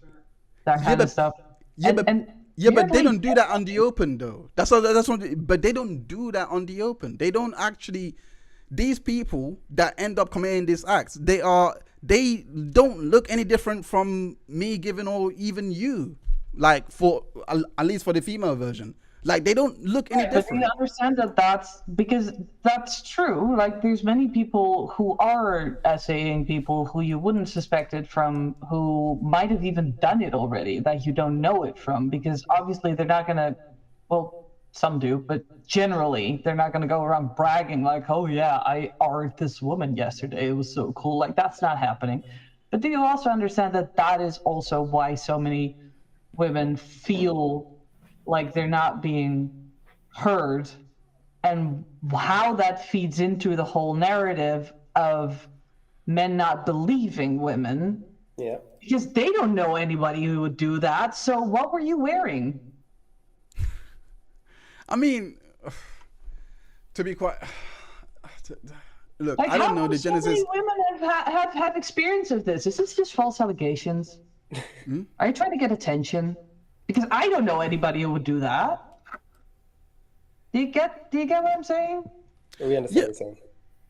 No, I completely get what you're saying, and this is again, it's one of those attitudes because it's one of those attitudes which this is why I say is cyclic, because you would think if men expect sex, right, then the reverse would happen where then when a man doesn't get sex and get raped, then when they tell people, you would think actually, yeah, let's believe him, because men actually, that's their attitude, right? But this is the unintended consequence of this attitude. The perpetrators hide behind that. They actually make themselves look like they are the ones that would never ever in a million years do that. They don't actually announce their intentions. They don't wear a label on their head. Let me be more Maybe they realistic. should. Huh? No, just They probably. But like what I'm trying to say is that they don't actually go out and then be like, actually, yeah, I think that, you know, I think that men deserve to have sex on the plate. Yes, they're vocalizing it. Most of those men, like the men that vocalize this like this, I'm like, yo, you should be looked at 24/7 on CCTV. Like, you should actually be monitored, because why are you saying that you should expect sex 20? You know what I mean? When you have a partner, you know. But these are the It's entitlement. Yeah, but Because you I'm want saying sex doesn't mean that you're entitled to it. Because Yeah, there's but- two people in that equation. I understand. I understand. The point I was making was It goes both ways, by the way, because there's also women who want to have sex when the men doesn't, and if the men says no, they should also stop. I agree. No, I don't disagree. What I was trying to say was the difference now is people have always held this attitude. They've always said it to their friends, etc. The difference now is we are seeing it on podcasts. We're seeing it on this and that because they are with their friends and they feel comfortable to share these things. So we're now seeing the ones that are, in my opinion, we're now seeing the ones that have been covered. Because if I hear that as a man, if I actually hear, I expect sex, I'm hearing, I expect her to give her agency to me because I am her husband. That's what I'm hearing. Like, I don't know. Am I crazy for like hearing things like that? Because to me, that's a massive red flag. If I ever hear anyone saying that, I turn it off. Like, that's why I don't listen to most of this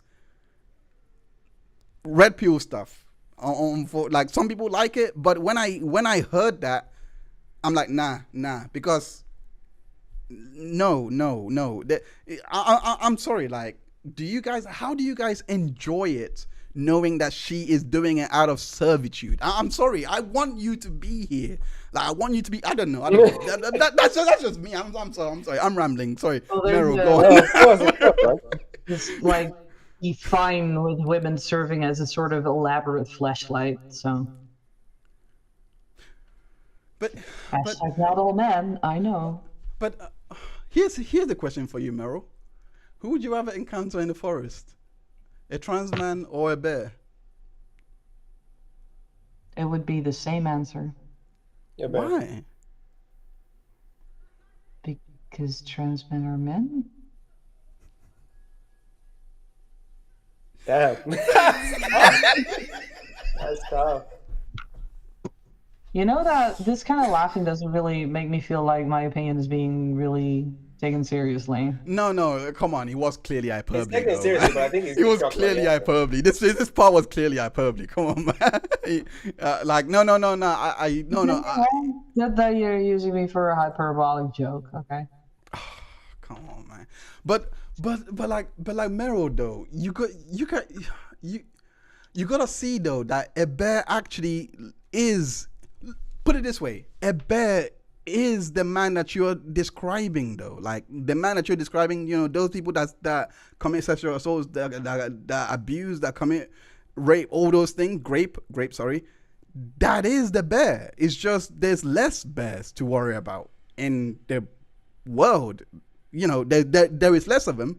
But the reason why I say that those men are the bears is because bears, when they look at a human being, they don't see a human being. They see food. They see them as a piece of meat. Not necessarily. Most bears leave people alone. I hear that. But they still, if they don't want to leave you alone, they will see you as a piece of meat. This is like, they're not going to take you back to their stream and raise you up to be Tarzan, though.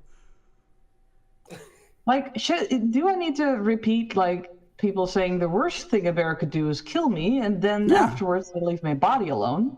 Or I don't disagree. And tell his friends that I liked it, or at least people won't doubt me if I said I was attacked by a bear. Or if a bear attacked me, people won't ask me what I was wearing and if I asked for it. Like, it's a systemic issue that's being addressed. I completely get it. Nobody's I completely saying get where that you're. The point of the issue isn't whether women are like accurately estimating the statistics of whether you're more likely to be attacked by a bear or a man, because that wasn't the point. Right, but the point, but the systemic issue on the other side was demonized globally when this movement that's called MGTOW, that again I must stress every time I mention it now. Yeah, I think to get to the core of it, it's basically the lumping of all men with the men that are bad. And I think if women were Did I all do lumped, that at any point? no, I'm just saying, no, I'm not saying you're doing it. I'm saying generally speaking, the problem with the men versus bear is all men are being lumped in the same situation. It's not saying bad men or these type of men or them type of men. It's just saying men. So when people generalize women, women don't tend to like it. So when men are getting generalized with the bad men, No, men no, don't like them. no. The point was not to generalize men. Like I said this in the chat before. If you have a bag with 1,000 Skittles, and you know that one of them would instantly kill you a horribly painful death, would you be more suspicious of that bag than a regular bag with 1,000 regular Skittles? Well, for one, you wouldn't know which bag. Like, you have a Oh, bag you know. that has Oh, yeah, lesions, you're there's more one suspicious. inside Yes, that yes. that will kill you, and you have a regular bag. Like, You're more suspicious, yes. Yeah, Yes. you would be, but does that mean that The same all applies- Skittles are bad? no. I hear your point, but is the bag designated? Because I would definitely not want to like even Well, take a I've chance with been the bag. assayed, so I'd say that it's definitely been designated that among the bag of men, there are some that would assay me. Okay, but when I say designated, I mean, is there a sign on the bag that actually says this one contains one poison and the other one doesn't? Yeah. Yeah, I'll go. Obviously, I'll You go know that to. you have one bag with one bad Skittle, and you have another bag that has just regular Skittles. Yeah, if it's been designated that this bag has one bad Skittle, I'm going for the regular one. I'm not saying which bag you would choose. I'm asking, would you be more suspicious picking a Skittle out of the one bag, or would you be more suspicious? Because we don't have two bags in real life. We only have the one Yeah. that has bad Skittles in it. Yes. Yeah. And we have Okay. In evidence that case, of those in that case, it's As I said before, almost every woman has been or knows another woman who has been assayed. right. So We know that among the population of men, there are bad Skittles. That doesn't right. mean I all completely people are bad. understand. So if a Until woman, we know a particular man, we don't know whether that's the bad Skittle or not. so if a particular, let's say that a woman looks at me, I'm just walking down the street, and she's been essayed and she's had this kind of experience. Does that mean that if she decides to prejudge me and be like I am also a dangerous man like the other men, that's perfectly fine and that's a normal way to live? Who's saying anything about prejudge? It's just like they don't know you, so they don't know yet whether or not you're the bad Skittle. So could you blame them for like being cautious? No, but I would blame them for not seeking help to try and heal from that. I think the key. That's not the question. I think the key here is just I think for us to remember this moment right here, for us to remember this discussion here, where the one bad Skittle can affect the way things are looked at for the whole bag of Skittles. We should remember this moment.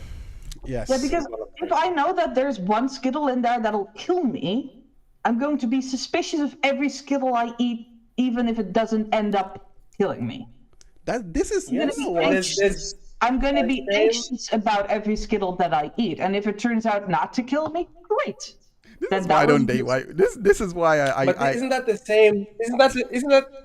Let's go. That doesn't mean that I'm picking up a random Skittle and saying this one is going. You do realize, Meryl, you do realize this is the same exact thing that they. Hold on. You do realize that this is the same exact argument that police actually use to justify stopping black people at a much greater rate. You actually realize that they actually say this. Black people commit the most crimes.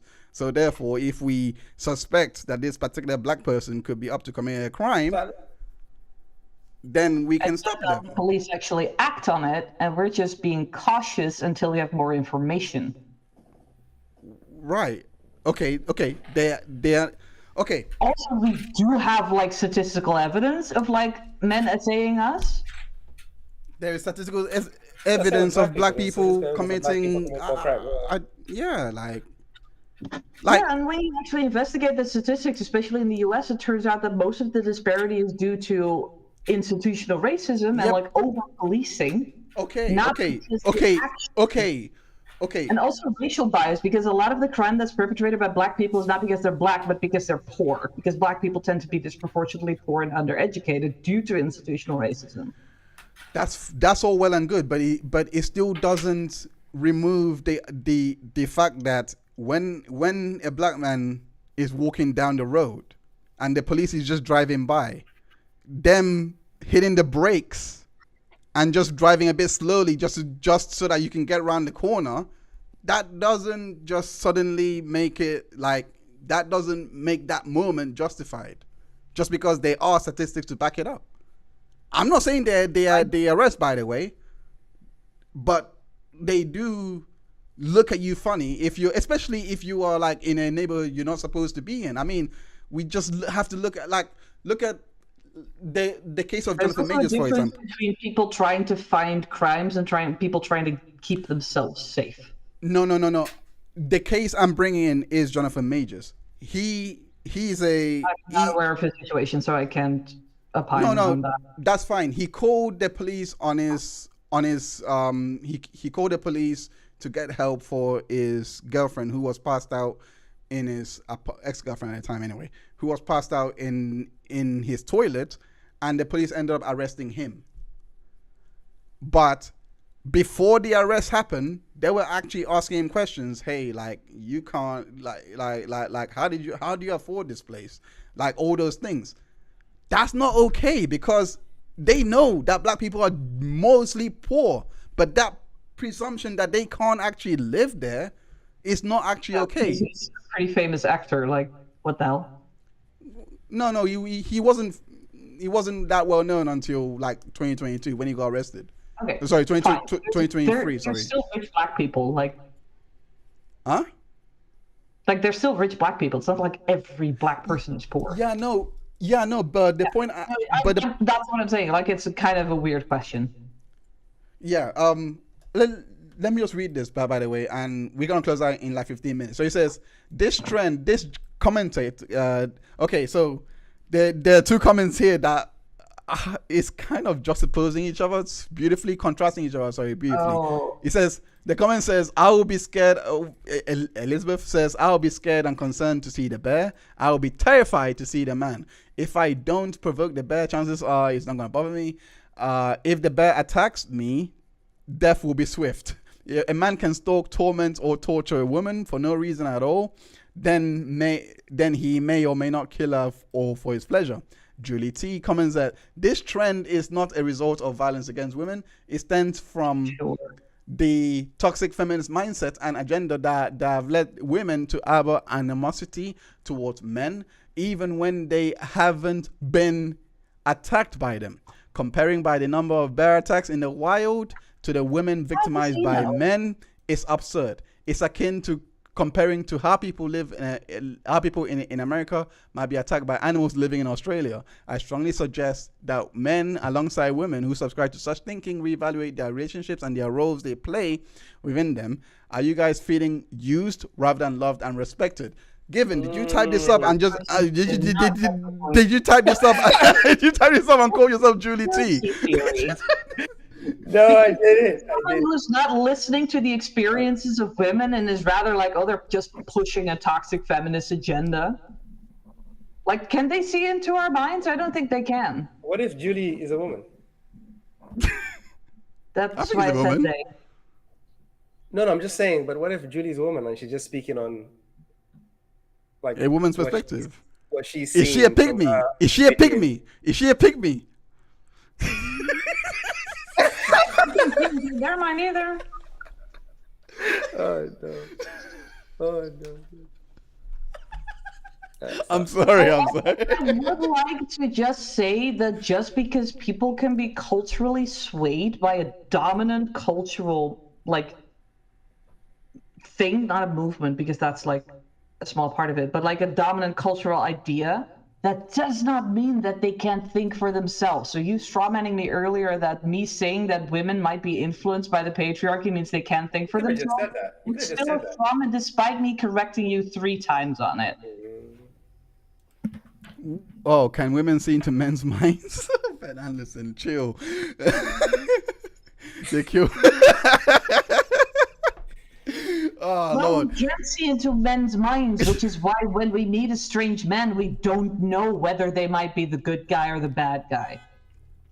If only we could see in their minds, we could tell which ones would be the ones we need to run away from. And I which think ones we the need to fact run that after. chivalry is dead now, like generally speaking, most of the time. It is I dead. hope that chivalry goes both ways. Like I think it's Nah, he's kind of dead. dead now. I think it makes women more like condescending. fearful.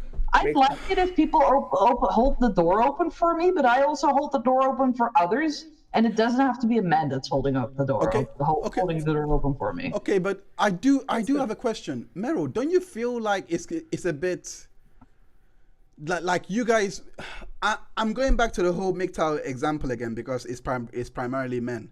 In that scenario, and I remember living through this, a lot of men were told to go to therapy, to actually seek help for the problems that they have experienced from their bad exes, to heal from their bad exes, and all of those things. Do you not find it insulting that you're not getting told the same thing?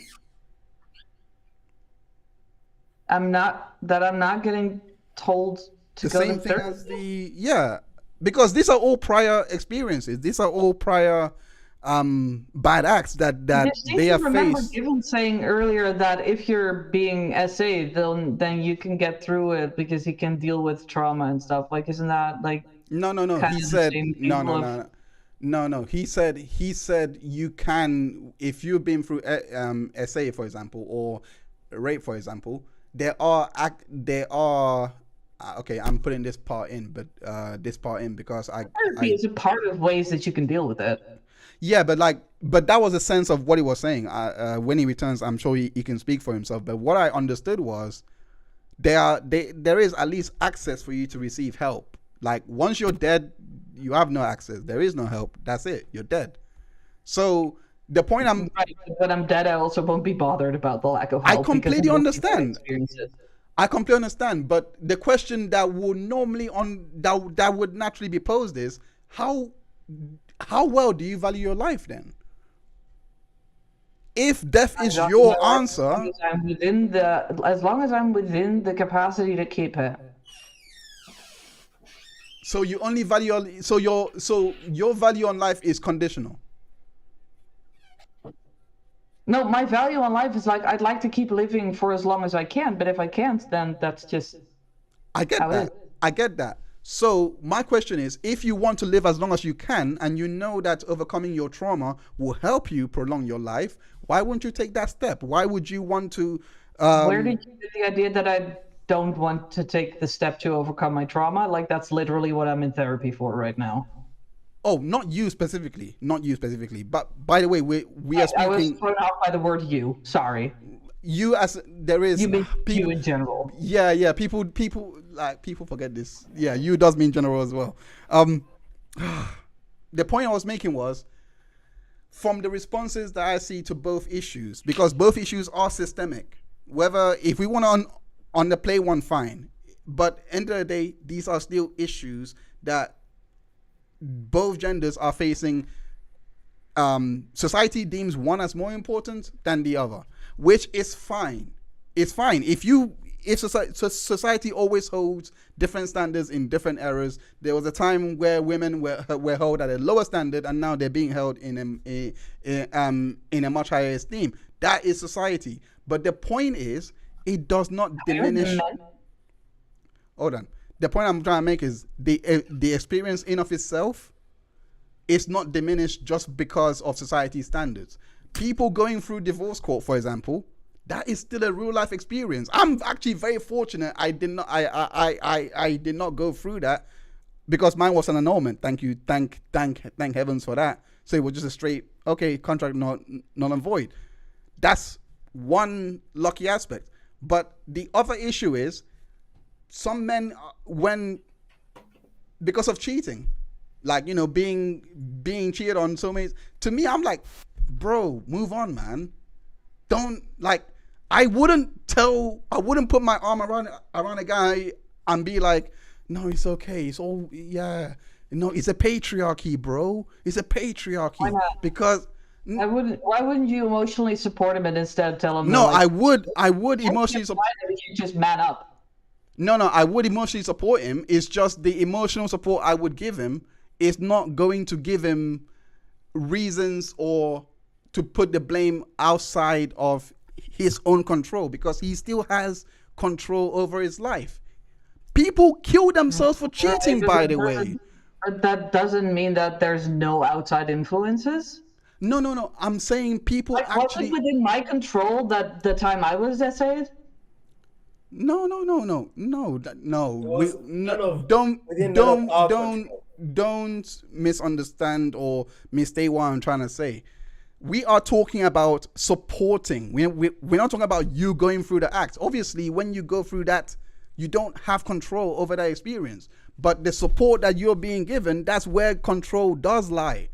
The point is, having support, adequate support available will, because again, I will keep stressing this. People kill themselves, unalive themselves.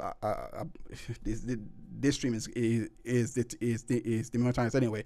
People unalive themselves so many times for little reasons, like little reasons, big reasons. All of it can contribute to suicide.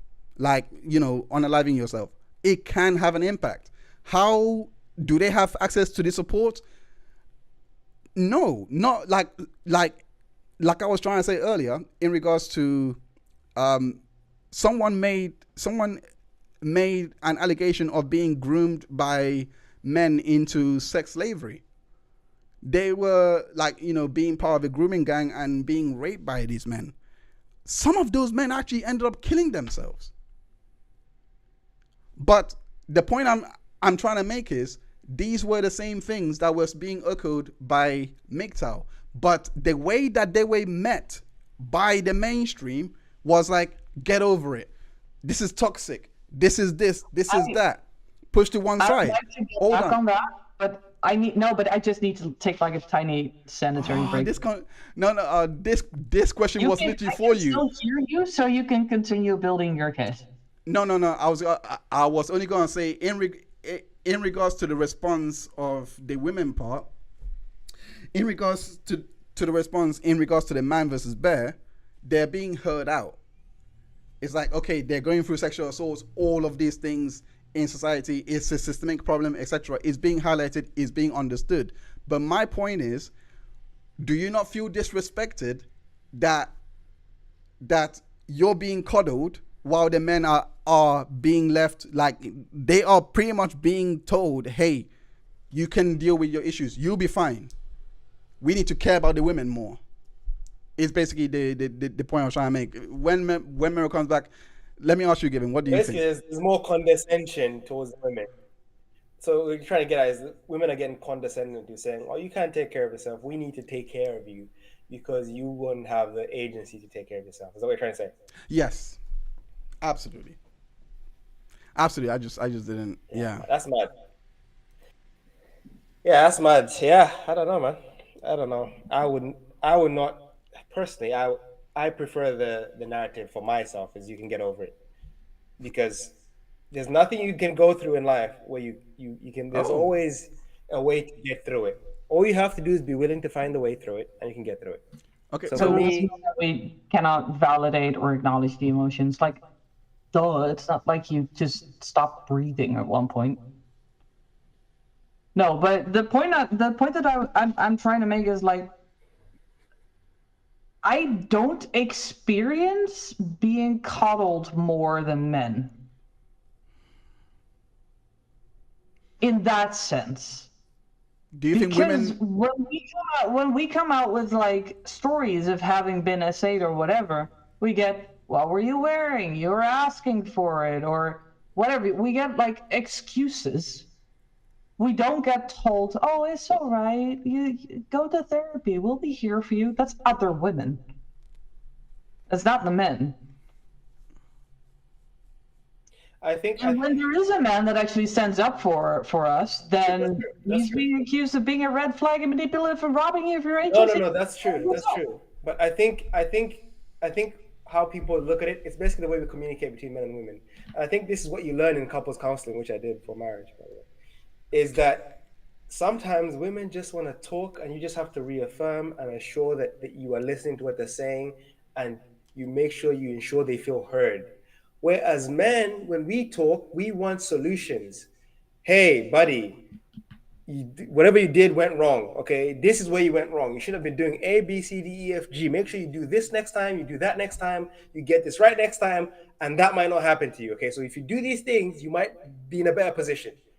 Men would take the advice. So men, whenever they deal with issues or situations that go down with someone, their first instinct is, how can we prevent this from happening? So in their eyes, they'll probably see it as, okay, so what were you wearing? So next time let's not wear that. Okay, where were you? Okay, next time let's not go there. So they're not looking at it from a space of invalidate. No, I really don't get the feeling that these guys are trying to find a solution. They're trying to find a way not to take the blame for being part of the group of people that did that. But I'm just saying, this is how men and women communicate. We communicate differently. Men Okay, have solution-based.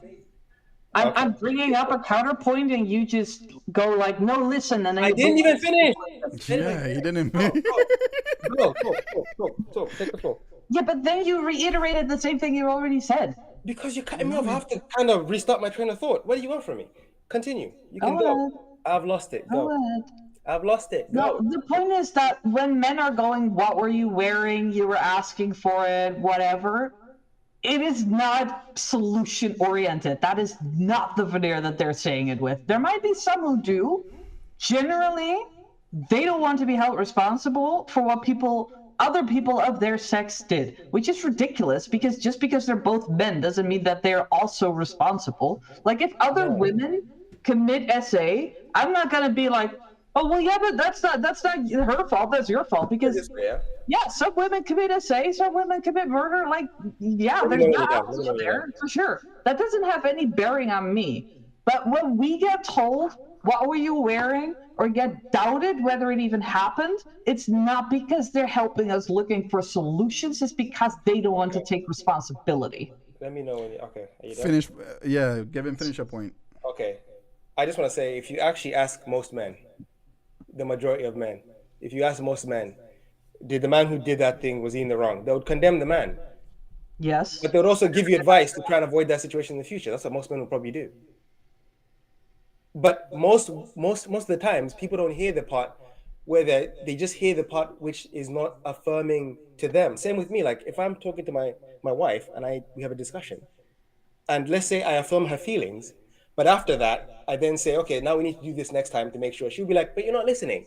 Even though I affirmed what she said and I affirmed her feelings, she doesn't want to hear the advice on how to improve the situation. Sometimes she just doesn't want to hear that. That's not the type of support that she needs at that moment. I know, but I'm saying... I have the same thing. I'm autistic. I also have a tendency to, like, initially start out with trying to look for solutions. And I had that problem with my ex, that he didn't feel heard because I was thinking of solutions instead of just hearing and empathizing. So we came up with a system that whenever he came to me with an emotional problem, I would just ask, "Do you want me to just listen, or do you want me to help think about a solution?" And he would just communicate that. Sometimes he'd be like, "Hey, I'd like you to help think of a solution," and sometimes he'd be like, "No, I just need to." No, 100%. And I had the same tendency, and I learned to listen more instead of going, "Well, here's how you can fix it," because 100%. That's what we do now. But now I'm saying most people don't actually go through this learning process. They just do what they feel instinctually is natural, which is, I gotta give them advice to make sure this doesn't happen again. And if the vocal minority who are trying to mock and shame and say, "Oh, you shouldn't have been there. That's your fault. You put yourself in that position." You know that you can tell those people apart from the majority of people who actually genuinely don't want you to put yourself in that position. Again, the minority are the ones who are mocking and scoffing and saying, "Yeah, you put yourself there." But the people who are actually saying, also, even if they're a minority, which I won't dispute, we hear from them every day, and it hurts us every day. So even if they're a minority, we also see tons of men who do not speak out against it, men who are good people, who do not hold their fellow men accountable for that shit. That doesn't mean that they're to blame, just means that there's some level of complicity. And it's the same for women, because there's also bad eggs women out there, and we should also be holding them accountable, just like we should be holding every human that we encounter accountable. It's not like we're only responsible for those of our own sex or gender identity. But also, if you're coming with solutions to someone who's having an emotional conundrum and they say they don't feel heard, I'm not going to argue with them saying like, yeah, but I was trying to do this and that. I'm like, oh wait, my goal is to have them feel heard. That's Meryl. But think about most people, Meryl. Think about most people. Don't think about you. Think about most people. Empathize with most people. They're not gonna have the wherewithal. That's why to model better behavior for those in the audience who might not be aware of it. It's not because I personally feel attacked, because whenever you say something that doesn't apply to me, I'm not applying it to me. Okay, but Meryl, you do know that it was an explanation. But Meryl, you do know that it's kind of hard to actually believe that you hold on, that you hold to this point when the minute that MGTOW was brought up, it was diminished. And to me, I'm aware of them. I've read a lot of people from that movement. I've read their arguments. I tried to engage with them. I researched what they were all about. And I didn't even get through it before I was already shut down. It's not like I'm immediately just prejudging it. It's because I know these people and I know their arguments. Might there be some people among them who have like an equally valid argument to like the women who choose the bear? Sure. But a huge core of that movement does not actually come from a legitimate oppression of men by women. It comes from a misogynistic and male supremacist angle, which does not get the same validity as the oppression that women do face. All right, so explain to me the supremacy angle, just so that I understand. Because because it's differing experiences, so I want to reconcile both my experience and your experience. That just to be clear. So certainly, from your experience, what's the supremacy angle that you were referring to? How do you justify this subjective? Like, this is very subjective. No, but like, you know, if someone in supremacy, like, what pops up into my head from it would be, I expect my wife to listen. I expect the person that I'm with, like my girlfriend, for example, I expect her to always listen to me. I'm the man of the house, for example. There is no, what I say goes. And because I don't get that's that, or not supremacy. That's not supremacy? No, because supremacy is an ideology of inherently believing that the other party is inferior. Yeah. That's literally what I'm the man of the house means. It doesn't. No. That doesn't mean that wouldn't mean inferior. That would just mean different role and position. Oh, okay. That would not assume inferiority. You could say we're equal, but different in roles. Wires crossed. Sorry, go on. Yeah, exactly. Because just because I have a boss at my job doesn't mean that wires crossed. My bad. Yeah. Continue. Like, the thing with supremacy is viewing another population as inherently genetically inferior. What did they say though? Like, on the basis of, like, there was so many. It was just like that one comment that we just read of like the whole accusation of like toxic feminism and trying to push an agenda as if women are out to get them. And I just pulled up from the Southern Poverty Law Center just to get it clear in my head. Like, male supremacists typically view women as genetically inferior, manipulative, and stupid. Many male supremacists reduce women to their reproductive function, simultaneously shaming women for having sex while believing that sex is something women owe men. Adherents of this ideology are fixated on rigid gender roles and vilify any deviation from their strict gender dichotomy, seamlessly weaving together misogyny, transphobia, and homophobia. That's just the first. Africa. I got to. It's either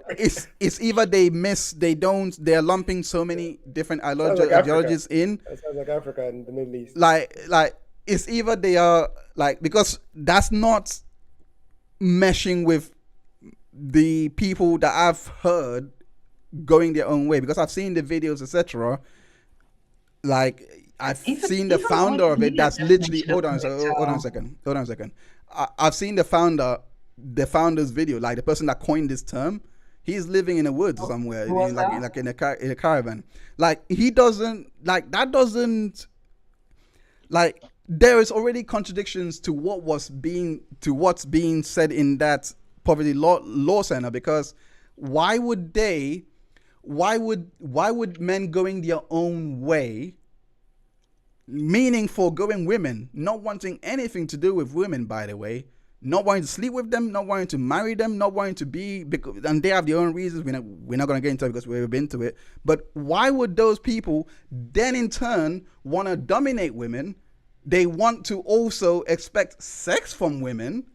They want to like I did not like help me out here, because that's not my experience of hearing them. For me personally, It is definitely the experience that I hear from them, that they're entitled to sex, and if women are not giving them sex, that's their fault. And that okay, they're just out to like somehow punish men or be bad to men or like be mean Okay. or something. Right, Like they're okay, using okay. that to manipulate men instead of just not wanting to have sex at that moment. Right. Okay. So now, what I've heard from watching these videos at, back in that time, most of those men, they were saying that they don't want to go through the heartbreak, because some of them, they build a family. They now feel, the critique was, they now feel empowered or whatever. Like they now feel empowered, so they can go ahead and have sex with anything they want, with anyone that they want. They don't have that security in a relationship anymore. I heard that reason, and I'm like, this guy. I remember hearing that reason, and it still burns me today, because I'm like, this guy has had my experience of being cheated on multiple times, but he's chosen the other path while I've gone this way. Like that's why I remember this vividly. Like I'm like, okay, cool. He's been cheated on. Other men, a lot of the discourse though, a lot of these men. But this is that I similar. listen This to, is similar to what you see with the boss babe mentality. When a girl gets cheated on too many times, she's like, men are trash. Men ain't shit. I'm gonna get my money up. I'm gonna get sugar daddies. Use you for your money. I don't care about who you are. Like Are there it's just misandrous women? there's Absolutely. very Yeah, they are, toxic. they are. There's just toxicity about. It's Yeah. rampant. Okay. Certainly. what That's But What I was trying to say- I just want to get back to the MGTOW movement, because are there some people who identify themselves with the movement who have like more valid reasons? Yes. Yes, generally. But core to, even if you just look at the Wikipedia definition, like the first sentence is already, MGTOW is an anti-feminist, misogynistic, mostly online community advocating for men to separate themselves from women in society, which they believe has been corrupted by feminism. And most people who say that society has been corrupted by feminism come at it from my personal experience of seeing these people make these arguments, that the corruption is that now they have to be equal instead of supremacists. Like, oh my God. Okay, so Now you can't just demand sex whenever you want, and that's corruption by feminists. Like these crazy women getting the idea that they can like make their own decisions. What the hell? okay, I you have may seen have these arguments from people, genuinely. okay, you may have heard some videos like that. I'm not discounting it. What I am saying is, the videos that I've heard, a lot of them have been bemoaning being dragged through court and losing their child. So they actually feel compelled to make these videos to say, man, don't go through I this. doubt Like, that's like the core of the MGTOW movement, though. Yeah, you know what? This is interesting. Can I just say something? Yeah. Go on. I was watching. This is a while back. I was watching. I think the same MGTOW situation, whatever. And some of the men were saying that when we finally express how we feel and express the hardship we're going through and the things we find difficult about interacting with the opposite gender and the things that are affecting us, now we get labeled as this, that, and the other. And you expect us to then talk about our feelings, like in society. Like, how does that work when you then talk about explicitly being honest about how you feel about a certain situation, and then you're labeled as XYZ? like that doesn't help you try and come to like a healing moment where you work through the problem, get to the other side, and then realize, okay, I can actually make my way back to dating healthy and Honestly, all that kind of stuff. It's rough.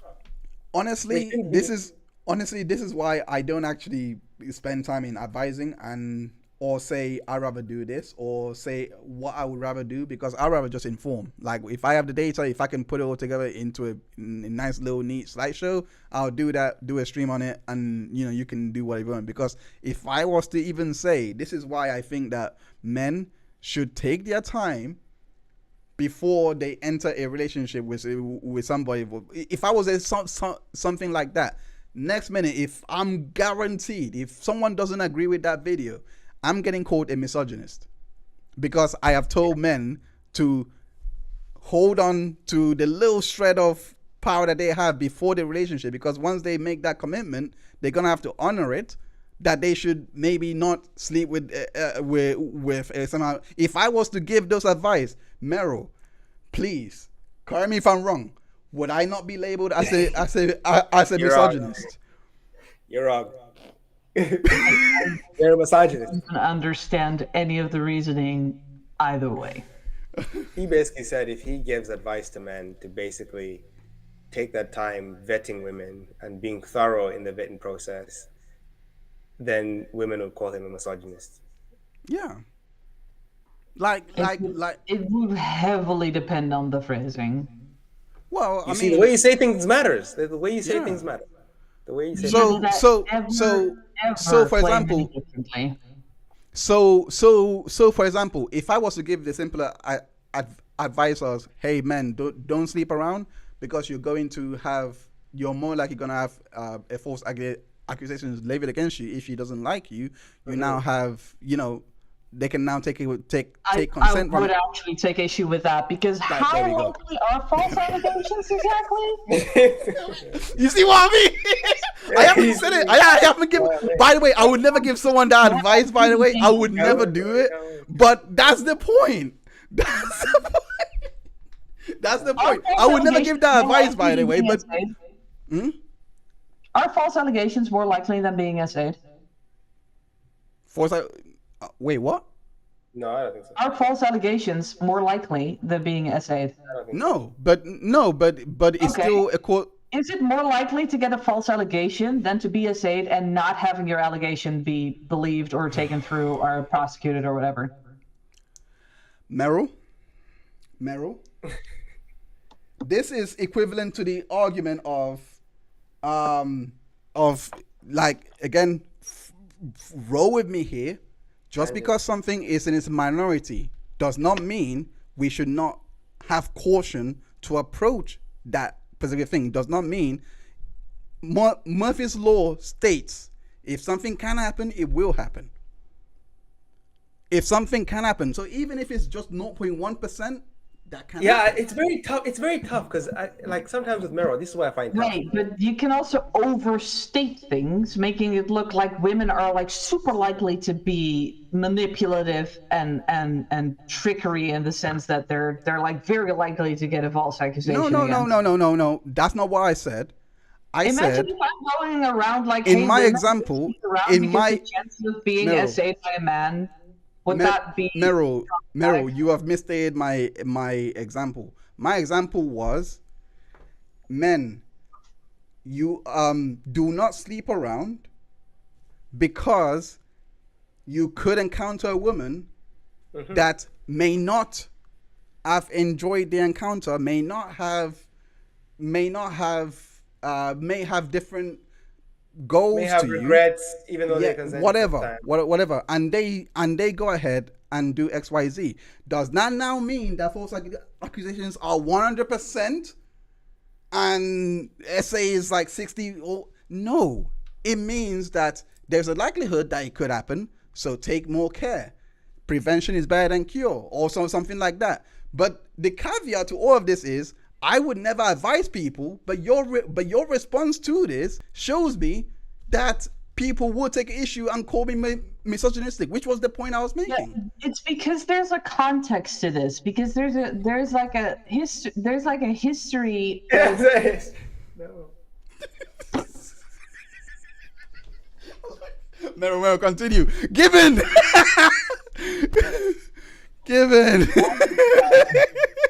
Mero, he's joking.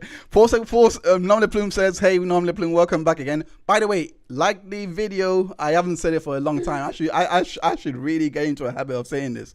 Like the video, and also feel free to use the chat, share it as well. Normally Plume says, 4 seconds, I've set the whole process of reporting and being listened to back 50 years. It has. But at the same time, I feel... We'll be back in a second.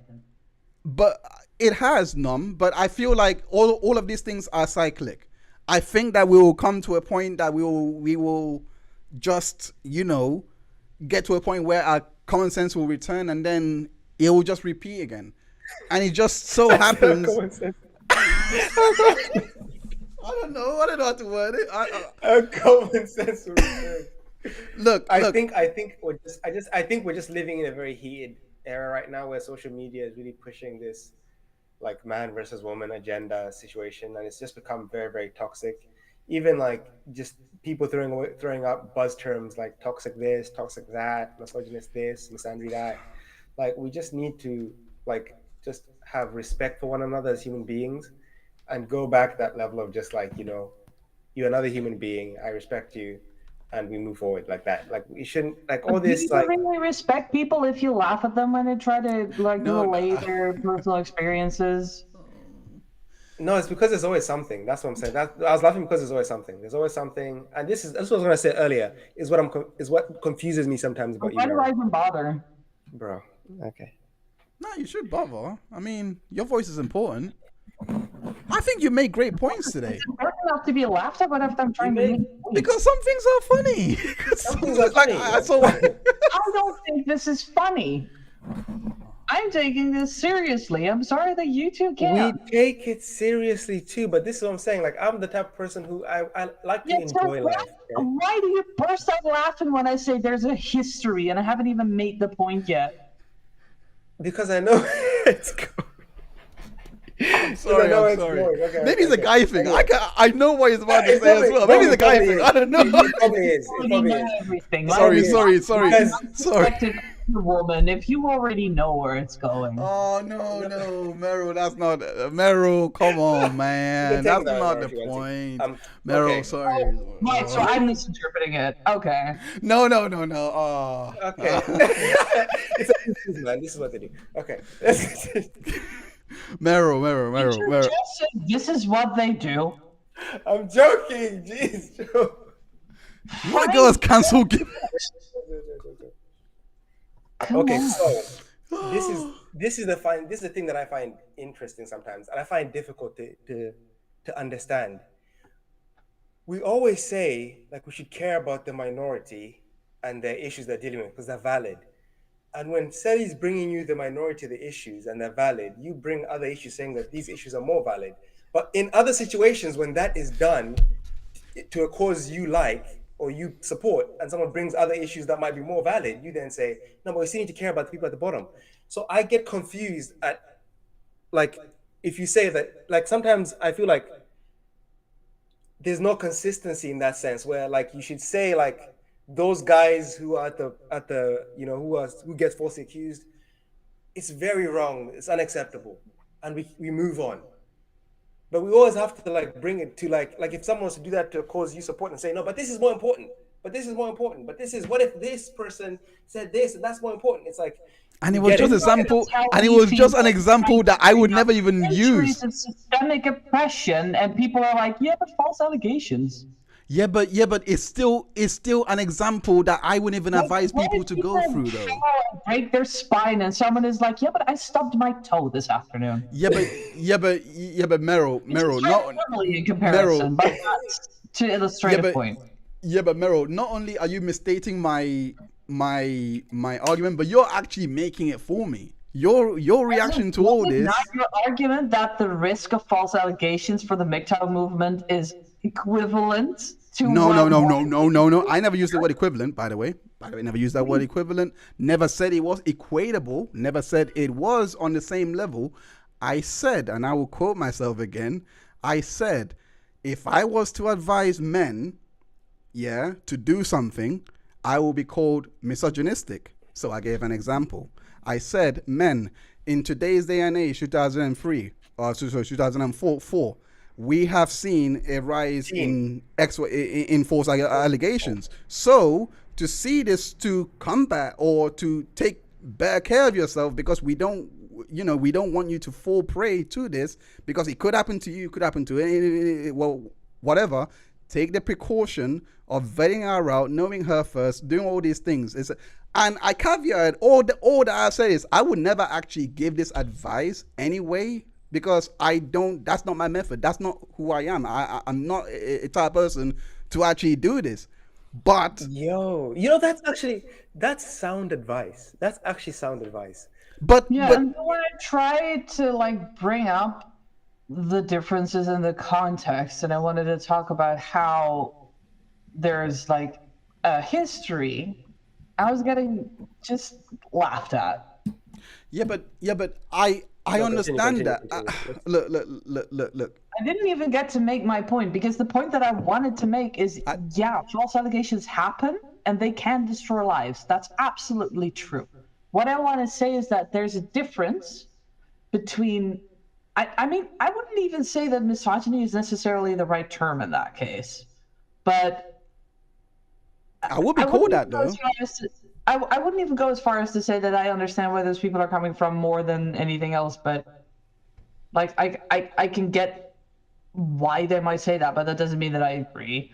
But there's a difference between that and then people objecting to women being careful about being with men, even though the numbers of women being sexually assaulted by men are so much higher.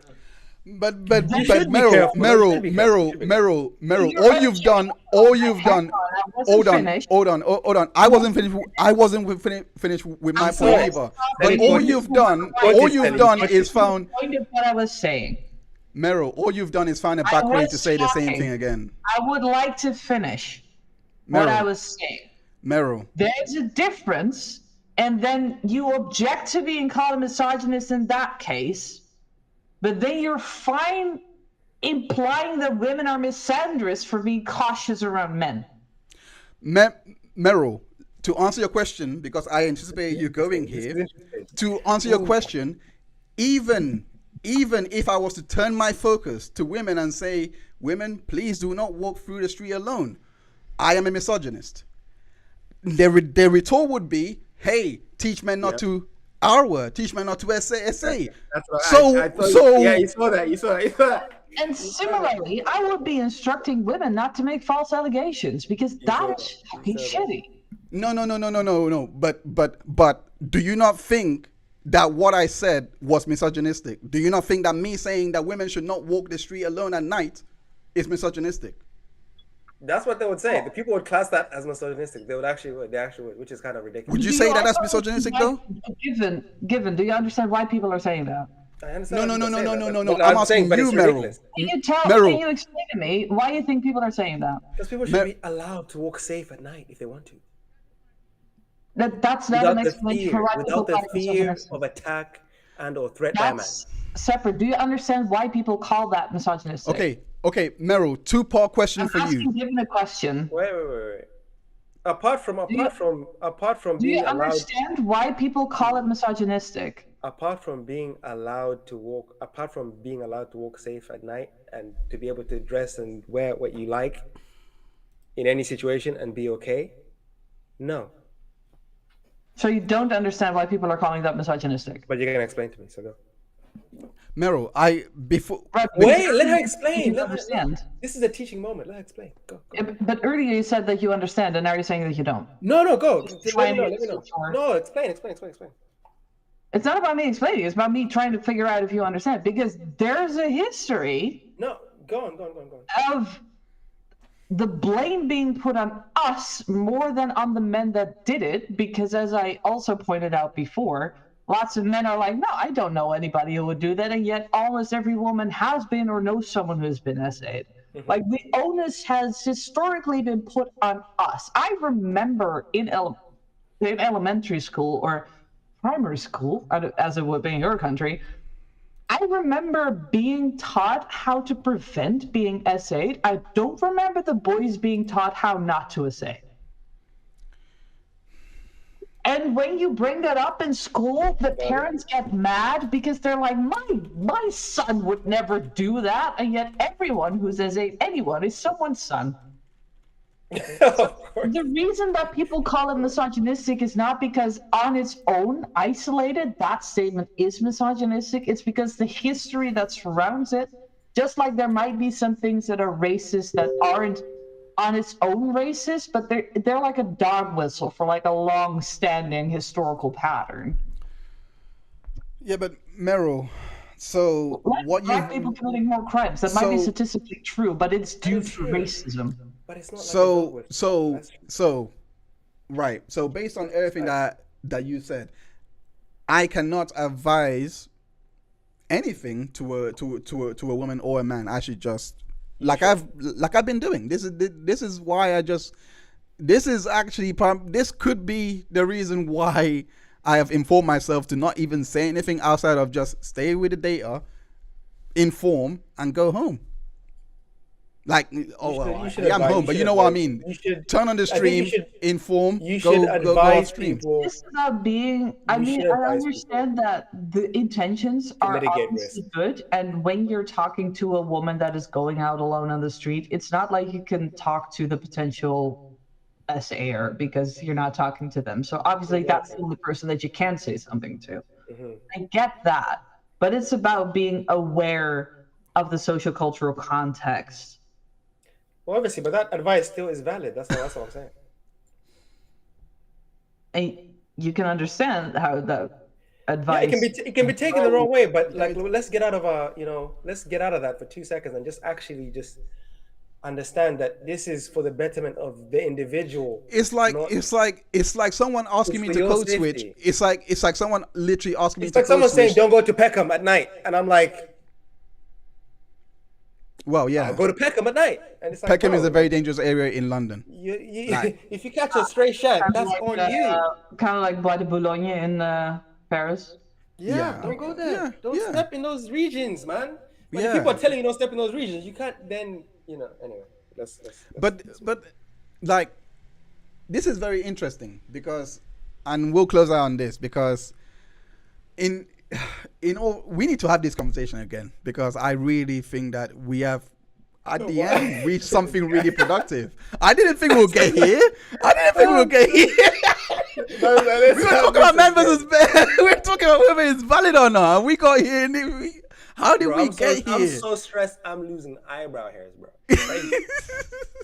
But what I'm trying to say is, it feels like we're living in a society in which men has to show up for the time being. I'll just be blunt. Men has to show up for the time being and just let women speak and let women.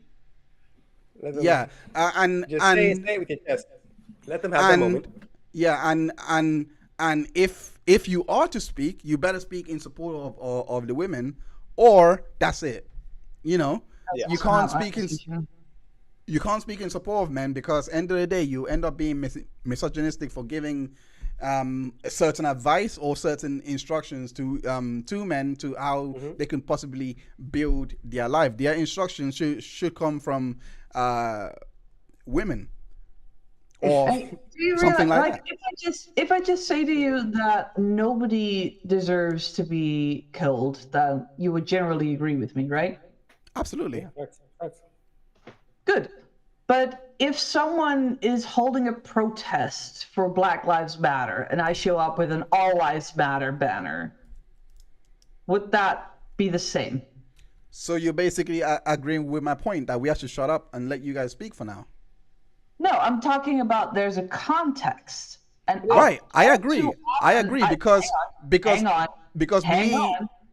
I said there's a context because all too often these statements are offered in response to what we say. That's the wrong moment. If you just generally state that nobody deserves to be killed, fine. If someone says Black Lives Matters and you respond to it with All Lives Matter, I get it. That's not the moment. I That get doesn't it. mean you have to shut up about nobody deserving to be killed. Just don't do it This in is- response to people bringing up a legitimate point. This is why I get it. I get your point, and this is why. The reason why I get your point is because yes, you guys I've made a great grounds. I'm going to use a blanket example, the Me Too movement, for example. You guys have made great strides with that movement, and at this point, you start seeing men's issue pop up more. So it feels like an all lives matter, all gender matter kind of moment. Yeah, And I think it after the Johnny Depp thing, it kind of started to like right. twist Men the narrative a too. bit. Yeah. Men too, all of these things. I get how that comes across as all lives matter.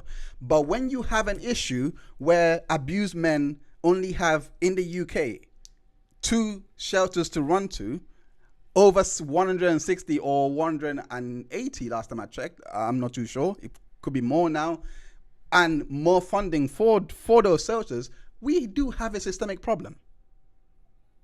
Because these abuse shelters were only built in 2012. So where were the men going before 2012?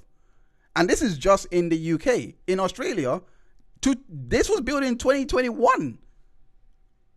One shelter, by the way. So if you are highlighting this And issue, that's atrocious. There should be way more, just any crisis centers, but especially for men, because there's way too few for men. but that's the point. Yeah. If you highlight made this, it. but that's the point. If you highlight the social, if you highlight the suicide rate, if you highlight all of these issues, it then becomes, but what about the women? Women go through this and that. And it And feels, it depends on when you're bringing it up. what I'm trying to say, Talking about women crisis centers, and then you go, well, but there's also like very few male crisis centers. Then people are like, okay, but that was not the point being made right now. But if you just bring I it up as an completely, isolated point, some people might be contrarian and annoying, but that wouldn't be as much of an issue. Just like what I try to illustrate with when you bring up the All Lives Matter thing. but the point is, it shouldn't be a shut up and let me talk kind of scenario. Because end of the day, I'm not going to tell anyone to shut up. no, I'm just gonna advise people. I'm literally to being use metaphorical. the timing better. Also, my neighbor is like smoking weed at the moment, so I gotta close the vent because All the right, smell. I'm going. I'm not doing this because you are literally going off to close the window. We have to cut off the stream. It's literally 2 hours 30, and we've overrun my time limit. That I wanted to, do for this stream. So we have to pick this up next week, right? We are back next week. So living in America. No, not America. The Netherlands. Apologies. yeah. So we'll be back next week. It was my accent that was a problem. You're fine. We'll be back next week discussing. I think we will continue with this discussion, but it will be in a different framing because I think there is an issue. There is not a movement, but there is. We have to talk about the red pill because I feel like the red pill has exacerbated the Andrew Tate, etc., has really diminished a lot of people that are trying to highlight the issues for males, male victimization, the plight of males, etc. We have to dissect and go into why that exists and how it informs the biases that we have towards women. Because I do think that what we did stumble upon here near the end of this stream is very important to actually discuss. And I do think that, in my opinion, I would love to hear your opinions next week about it, but in my opinion, I do think a lot of this has got to do with a lot of the underlying attitudes that we carry in society, in today's modern society. Like, I don't think it's patriarchy, but we can definitely argue with that. I would love to see you bring articles to kind of support the patriarchy argument, because I personally think that I definitely have some. Don't worry, we'll go through it. Versus all men or women or not binary. I mean, how do you argue patriarchy? Like, I'm gonna be weird for a minute here. How do you argue patriarchy and throw non-binary in there? It kind of destroys the patriarchy argument, doesn't it? What if the patriarchy identifies as non? It versus all. I'm just including all. Because whether you're born assigned male at birth or assigned female at birth, while growing up, you don't grow up knowing you're not binary until like at the earliest 3, 4, 5-ish, 6-ish years of age. That's the earliest time that gender identity develops. But that means that you're still gonna like abuse some of the values that you grow up with, because you grow up, pardon me, either being assigned a gender, woman or man, boy or girl. So you're still gonna have the influence. Like, it's not like being non-binary means that you suddenly don't live in society anymore.